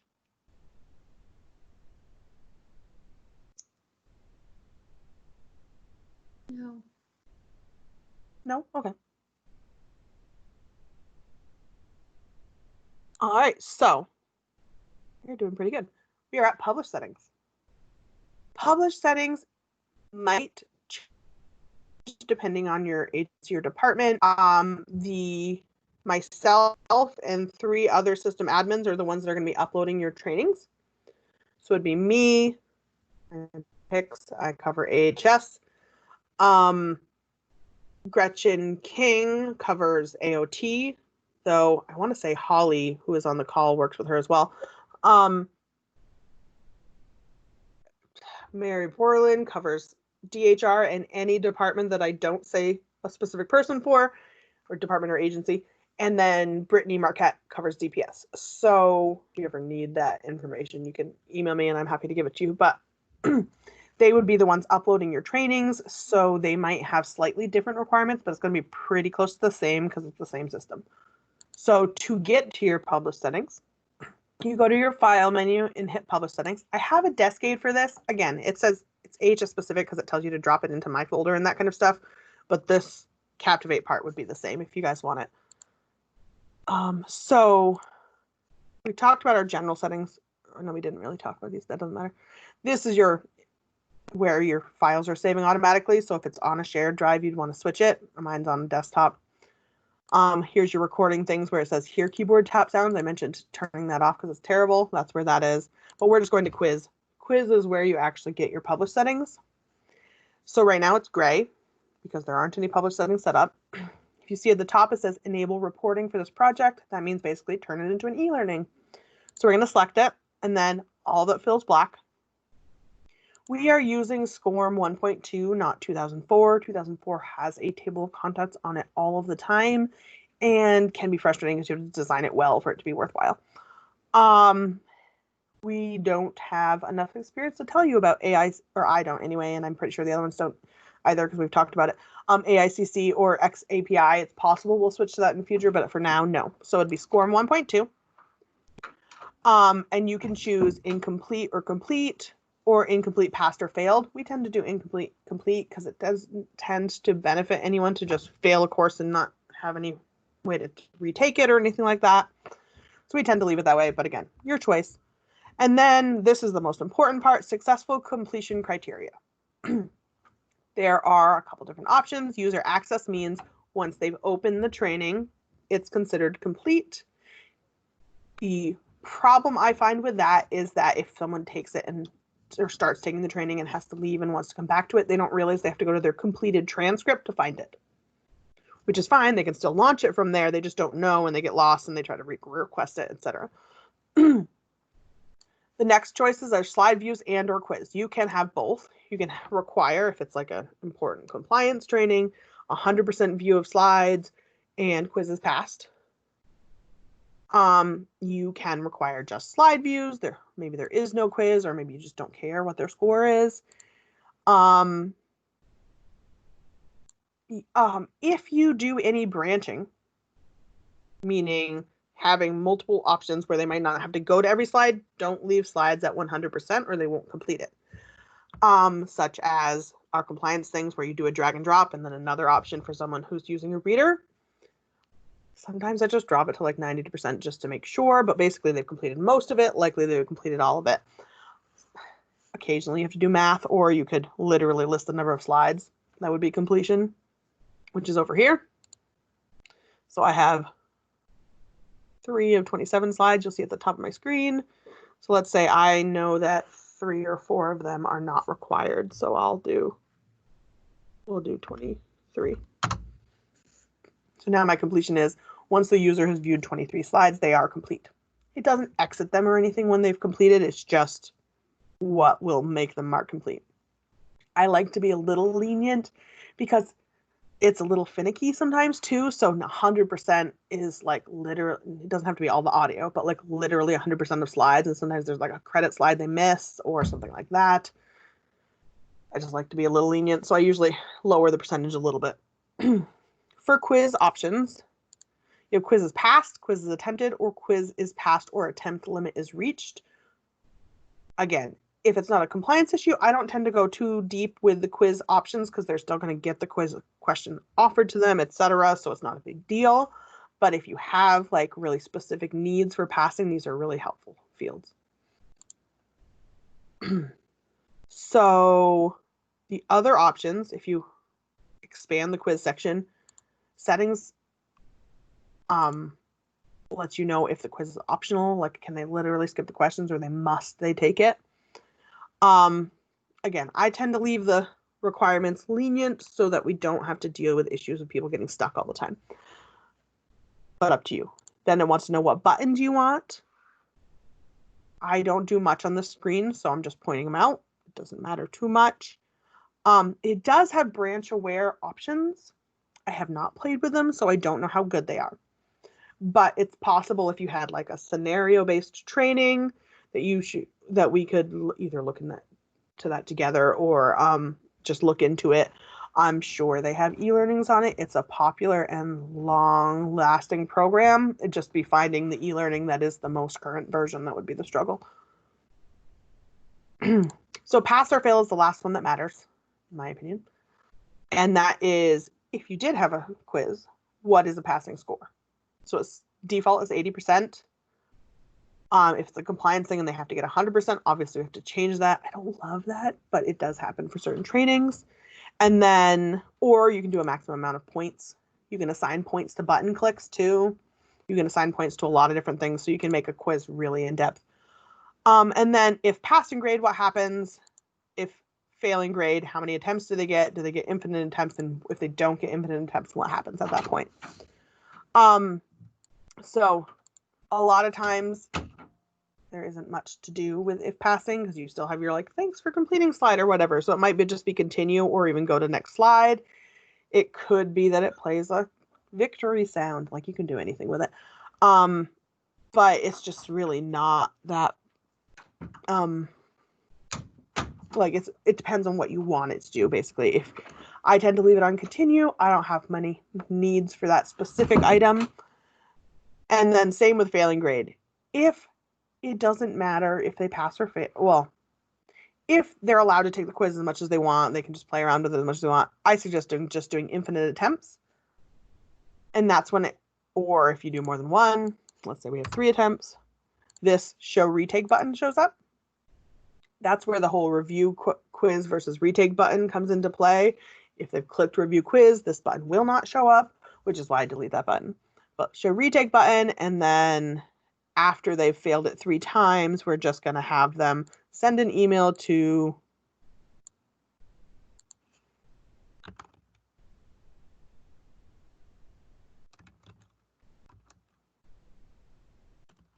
sorry, it's hard to type over my name. So then it sends me an email so that I know. That's, again, up to you how you think it should go. Once you have your settings done, push OK. If you don't have these settings done and you publish, it'll let you publish, but the file will not work in Cornerstone. So that's the publish settings. Again, I can send you out the Deskgate if that's something that you're interested in. If you are AHS, I will send you out the Deskgate, or in fact, I'll send it out to you. You can ignore it if you're not AHS or if you don't want it. And then for publishing, publish to computer. Okay. They do, yeah, if you're fancy, you can make an app from here, but I won't be doing that. So publish to computer is what you're always going to do. Again, put your published folder on your desktop or your hard drive. You do not want it on a shared folder. It will get angry and likely corrupt, but not necessarily. Like, it might work, but it's better to do it on your computer and then drag and drop to where you want it. Here is what I was talking about, the SWF. We do not want to publish files like that because they will not be valid as of December. So if you were to be making a video instead of a e-learning, that is an option here. You can publish it as a video. It's going to publish, I want to say, as an MP4, but I'm not remembering right now. An MP4 or an MOV. There's really only 2 options that people use. And so then if you wanted to upload it to YouTube or something like that, you can, or SharePoint, or anything that's not a learning management system, basically. I've done that when I've had an internal training that they want to make available to partners, but they don't want to put them in link. Oh, sorry, which is Cornerstone or the learning management system. AHS calls it one thing and other people call it another thing. And so I've created training, it's interactive, etc. And then I make a new version, or just save as the training and then delete all the interactions and buttons because they won't work in a video, of course, and publish it as a video to put on YouTube. I did that for the trauma training or the introduction to trauma and resilience from Auburn Water Song. So there's a YouTube version and a link version, or Captivate. What's it called? LMS, sorry. I know words, I swear. So if I were ready, I'd hit publish. It is slow, or often, especially if it's a big file. I'm not going to publish it right now. It would be a waste of everyone's time. But in general, it's going to be this HTML5 choice. Oops, I just unselected everything. And then hit publish. If you had fancy fonts, because if you have Adobe Captivate, you should have the font access too for their fonts. It might ask you for the domain of the fonts. I don't think I've had that problem before, but I also don't use fancy fonts a lot because most of them, unfortunately, are not compliant. Not all of them. And it wouldn't always matter either, but I just tend to avoid it. So that's our publishing settings. We are at, I'm going to ask for questions, and then I'm going to go to making a theme per, I want to say Peter's request. Rhett's? I don't remember. Anyway.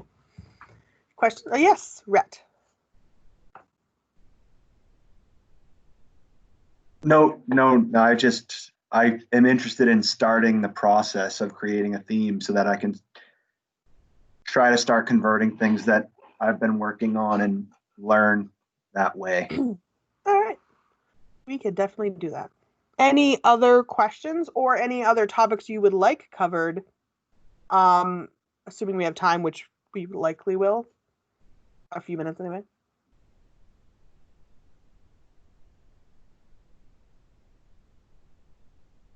All right. Well, I guess one thing is, as I run into challenges, can I just Google for like guides and stuff? Yes, you absolutely can. There is I mean, I suggest YouTube always because it's literal visual demonstrations of it. But yes, there in the curriculum that I will be sending out as soon as I add the last piece to it, it has a link to the but you could Google this easily, the Adobe Captivate user guide.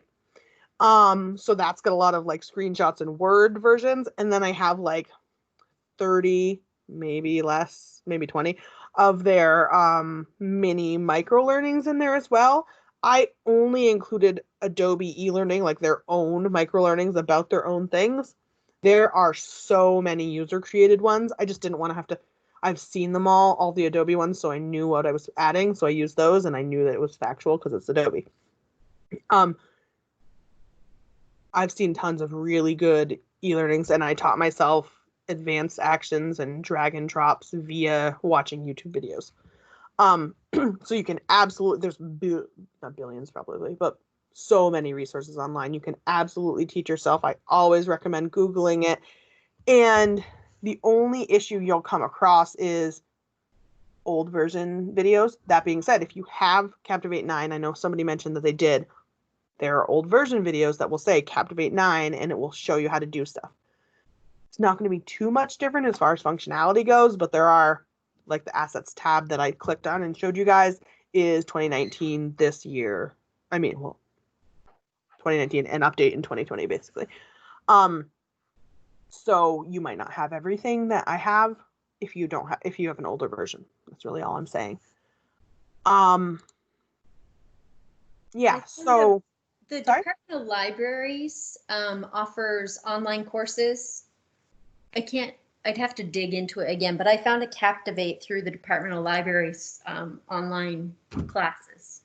Their system that usually is pretty good and pretty in depth, so Yeah, I would probably recommend them.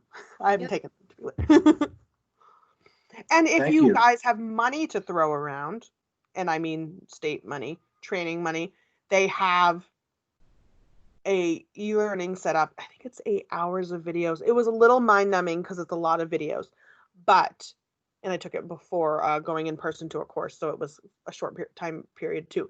But they have like literally walking you through every single thing that you'll do. You just have to pay for it to have it all in order and in a curriculum, like for from Adobe rather. So theirs is very good too. You'll see some of those videos that they have released just in general in the curriculum I made, but it doesn't do the basic ones that are like how to shape. Now add this, stuff like that. It's more Knowledge Wave does a training also in person. It's like a full day course. excellent. Mm-hmm. Well, I don't know if they're in person anymore. I shouldn't say that. I know they're expensive, or I want to say they're expensive. I think I paid less to go to an Adobe Run one. It was one day, in Las Vegas. Nice. Than it was a whole conference I went to too, but I added on a day for the in-person training than to go to the Knowledge Wave one, if I recall correctly. Now to be clear, the Las Vegas trip itself was not cheaper, but the day course was, I think it was $500. Yeah. I think it's like 15 for the Knowledge Wave or 8 or something like that. It's ridiculous. I was thinking 8, yeah. But yeah, there are so many resources out there. I am also happy to, if people want to like do a deep dive kind of course, like drag and drop interactions, advanced actions, etc. I am happy to schedule one. I just don't, because most people either aren't there yet or figure it on their own in the meantime during scheduling or whatever. But if people want another course or want a specific thing covered, I'm happy to do like meetings or trainings or whatever. I always try to advertise it if I'm going to do one, just to best use everybody's time. But with the whole recording and Teams thing, it's getting a little easier to share without having to get everyone in the same place at the same time. All right. Any other questions or suggestions before I jump into editing a theme or creating a theme?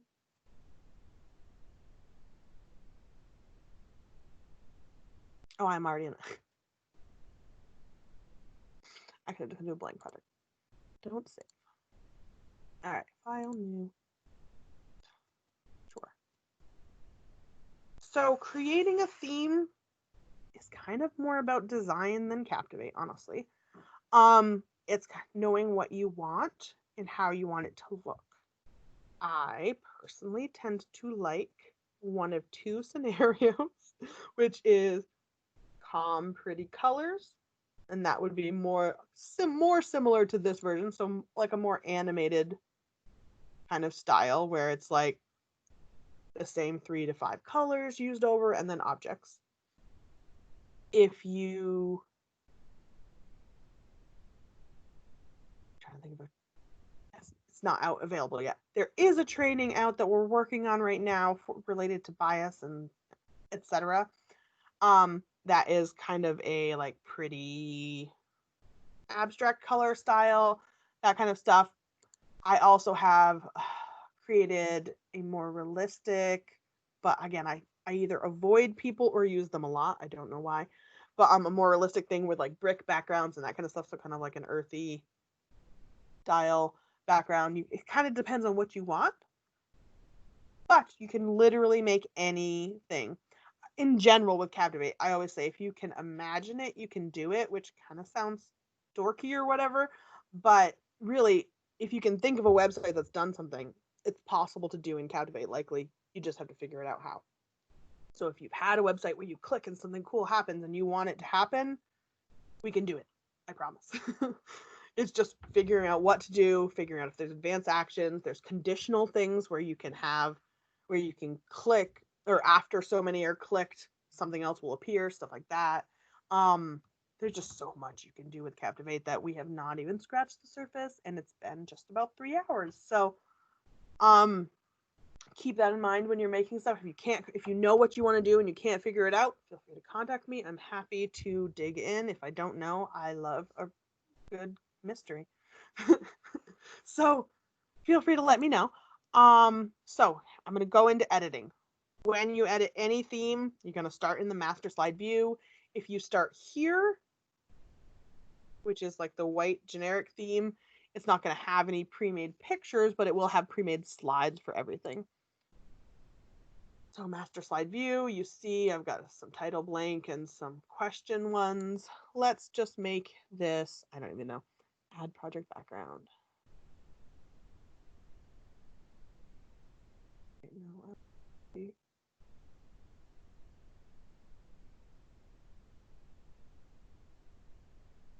Okay. I am a resources nerd and just have a lot of pictures just on hand. I do drop them into a shared folder every so often, and then I start a project and download a bunch again and all sorts. So I want to say this is the color of my civility training. Let's do this bulb guy. Yeah.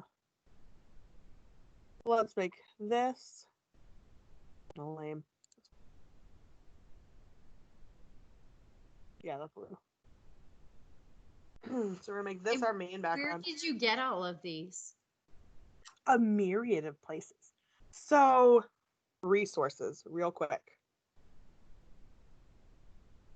I'll have to send out some links, but there's a vector site. It's called Vecteezy that has free, assuming you cite them, vectors. Vectors are scalable images. You can easily make them bigger and smaller. They're all going to be animated. There is something called Unsplash, which is a free stock photos. They also had some free ones included in the Captivate system, but they have a lot of different free stock images. I use them a lot. Flat Icon is free icons. They're like 512 pixels. So they're also like all the cooking utensils that I had on the screen were all flat icons. They're technically icons. And they have a lot of different like small animated items. I used to have a subscription to something called eLearning Art, which was characters, like people, physical people. They have added most of them to Captivate. It's no longer really needed. That being said, they have really specific people, and if you're trying to make a scene, it's hard sometimes. There's a thing called, I want to say it's Mr. Cutout. And again, it's free, assuming you cite them. You get a limit of downloads per day unless you're going to pay. And so sometimes if I know I'm going to do a project, I'll download something and like download my limit, which is very few pictures to be clear, every day for a week, and then I get what I need. But they have more like scenes and movement where these people were clear, like the characters that Captivate includes were clearly in a studio posing, holding images and such like that. So it's 1280 by it is a good way to think. I'm sorry, I can't think and scroll apparently. So there's a lot of different things. There's also something called Image Relay, which is a state of Vermont shared images. And you can sign up for that, and they have various images. You can also submit your own images if you want that people can use. So it'll be like people working, or most of them are kind of stock like, but they're definitely made by Vermont state employees. But I can send those out. So we've added our background. If you do it on the first slide, it's going to do it on every slide.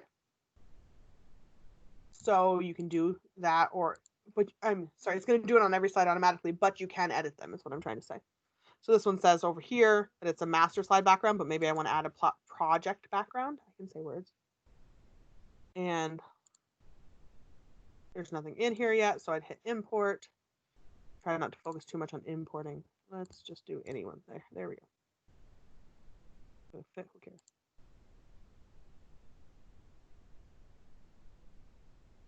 But yes, if I have promised you anything today and I don't get it to you, let me know. I have very great intentions and occasionally things slip my mind. So I am happy to, let's do something like that. But just let me know if you're missing anything or heard me say something that you want.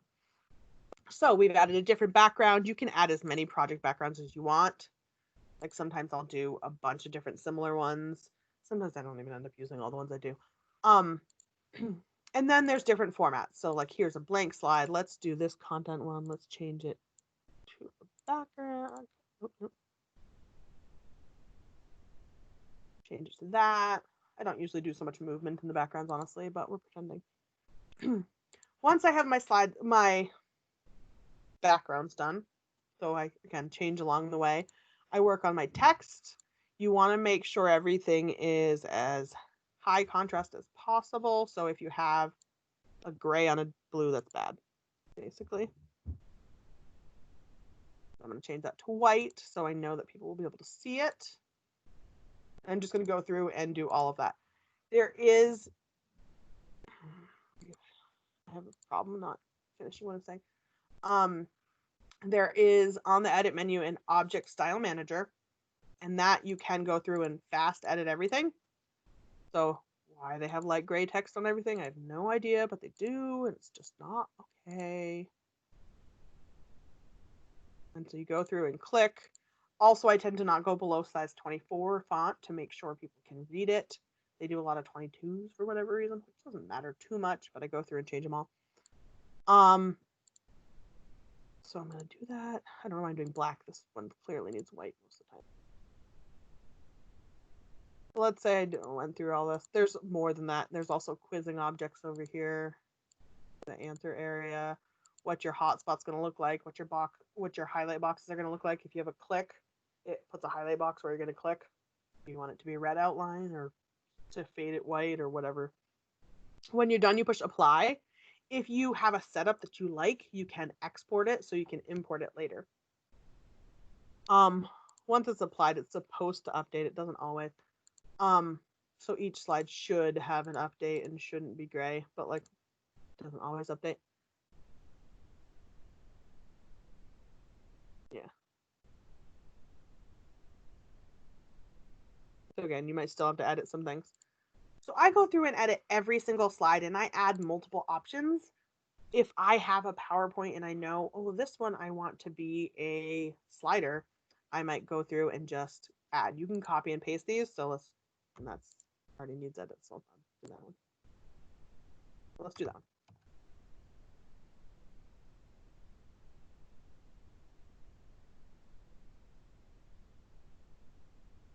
Crazy. Oh, it's just right there. Okay. All right. So we copied and pasted it.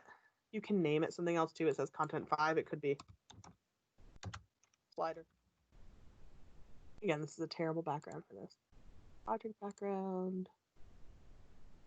There we go. And we're going to make a shape that we know is going to be our slider. If it lets me draw the shape, apparently. And so I made the cutting board one beforehand with the title up here and space for the buttons. And so I know that that's what I'm going to use here. Again, you can fill it with anything. Who's not just fixing stuff. Ooh, fancy colors. Yeah, so you can fill it up, and this is a terrible matching color, pretend that matches. And then you can change the states on it.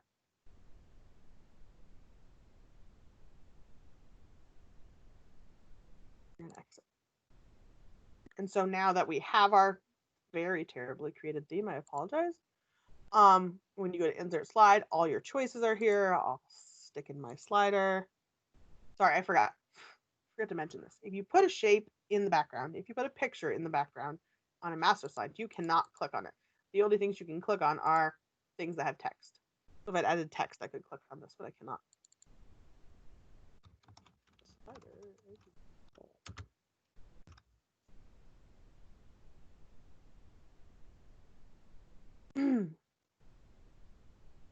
Yeah. So there's a lot to editing a master slide, but it's kind of just plugging along and changing all your font colors and making sure everything matches. I will say what I do a lot of times when I have specific colors, like say I only wanted to use these 4, 2, 3, 4, yeah, 4 colors.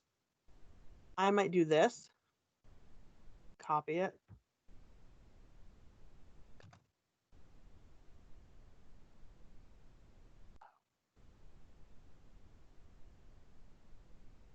and put it over here, because when you're setting colors on things,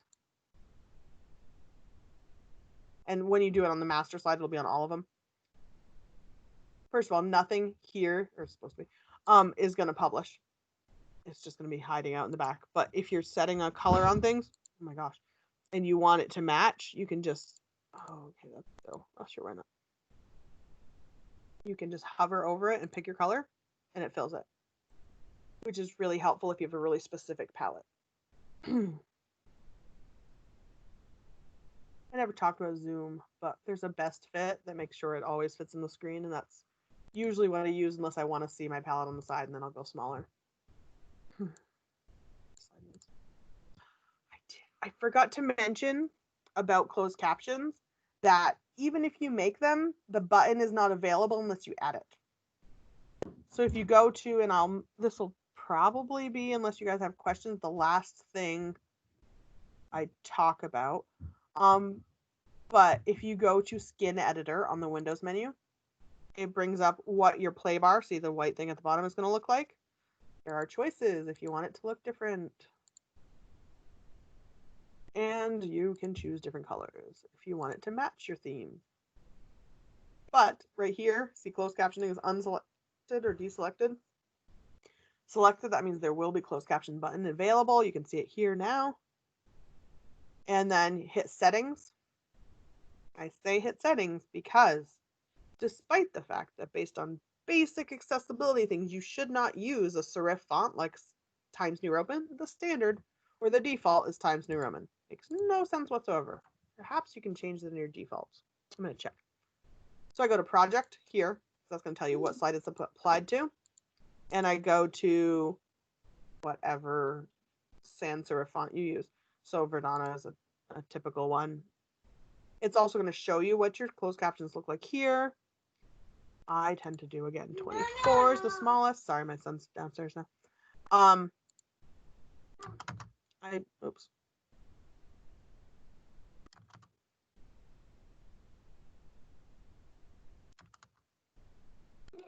Oh, width right there. 80. Okay. Sorry, I tend to make it wider. Your width at a certain percent, so it's 80% of the screen width. And I tend to not do so much opacity so that there's a little clearer text. And then I'm going to do 8%. There you go. You can also click and drag it on the screen. That was something new I learned recently. I was like, this is so fancy. So that you can make sure it's where you want it to be. When you've selected your things, my suggestion is to apply them, but you want to make sure when you're on project, it applies to every slide. So override slide level settings unless you have specific settings for a specific reason, and apply. So that means every single slide of the 2 we have so far is going to have for data size 24 to the right. You don't have to hit save or anything. You just hit close after you apply. You can choose hide play bar and quiz, so they basically can't skip past the slide. That is up to you. And you can also choose the overlay style where it's kind of like the hover of your task menu. So play bar and hover. So it will disappear. I don't recommend that for accessibility reasons. I would prefer it to be, it doesn't have to be overlaid, but at the bottom. If you do overlay, it's like on the last, I don't know, 10 pixels of your image, if that matters. If your closed captions are set up, then you're going to have the button and you're all set. Does anybody have any questions? Did you want me to show you something specific more about your the theme either, Rhett? I guess my question is, your folder with all the resources that you've kind of accumulated, as I find backgrounds and objects and images and stuff, do they have to be saved with a specific file type? No. I typically do either PNG or JPG. Okay. There are other options that you can do, that you can even do an SWF, like an animation file, SVG, both, to be fair. I don't use those as much for my own purposes, but I don't even have the programs that edit them for the most part. But you can use most image type files, but it's typically the JPG and PNG that they have available. Okay. But yeah, and you can use any, you can also do, I didn't do any of them, but they have gradients that you can just do in the system. Here, let's do, oh, I can't do that. Let's do a square that way. You don't have to do images, basically. They have, oops, that's textures. They have textures, they have gradients. You can do them of any color, any number of colors. Let's do a white there. And they have like radial designs and not. I always forget to check that. And there's more choices here, repeat, reflect, etc. Anyway, so you can do, you don't have to do rather images. They have like other graphic options. But yes, I gotta write a note. I don't have any paper right now, but I will. I will send out a list of graphic resources. I will send out the link to the curriculum, hopefully by the end of this afternoon, but if not, very first thing in the morning. I will also put this on your transcript as completed if you care. It will be there basically. If you have any questions about it, that is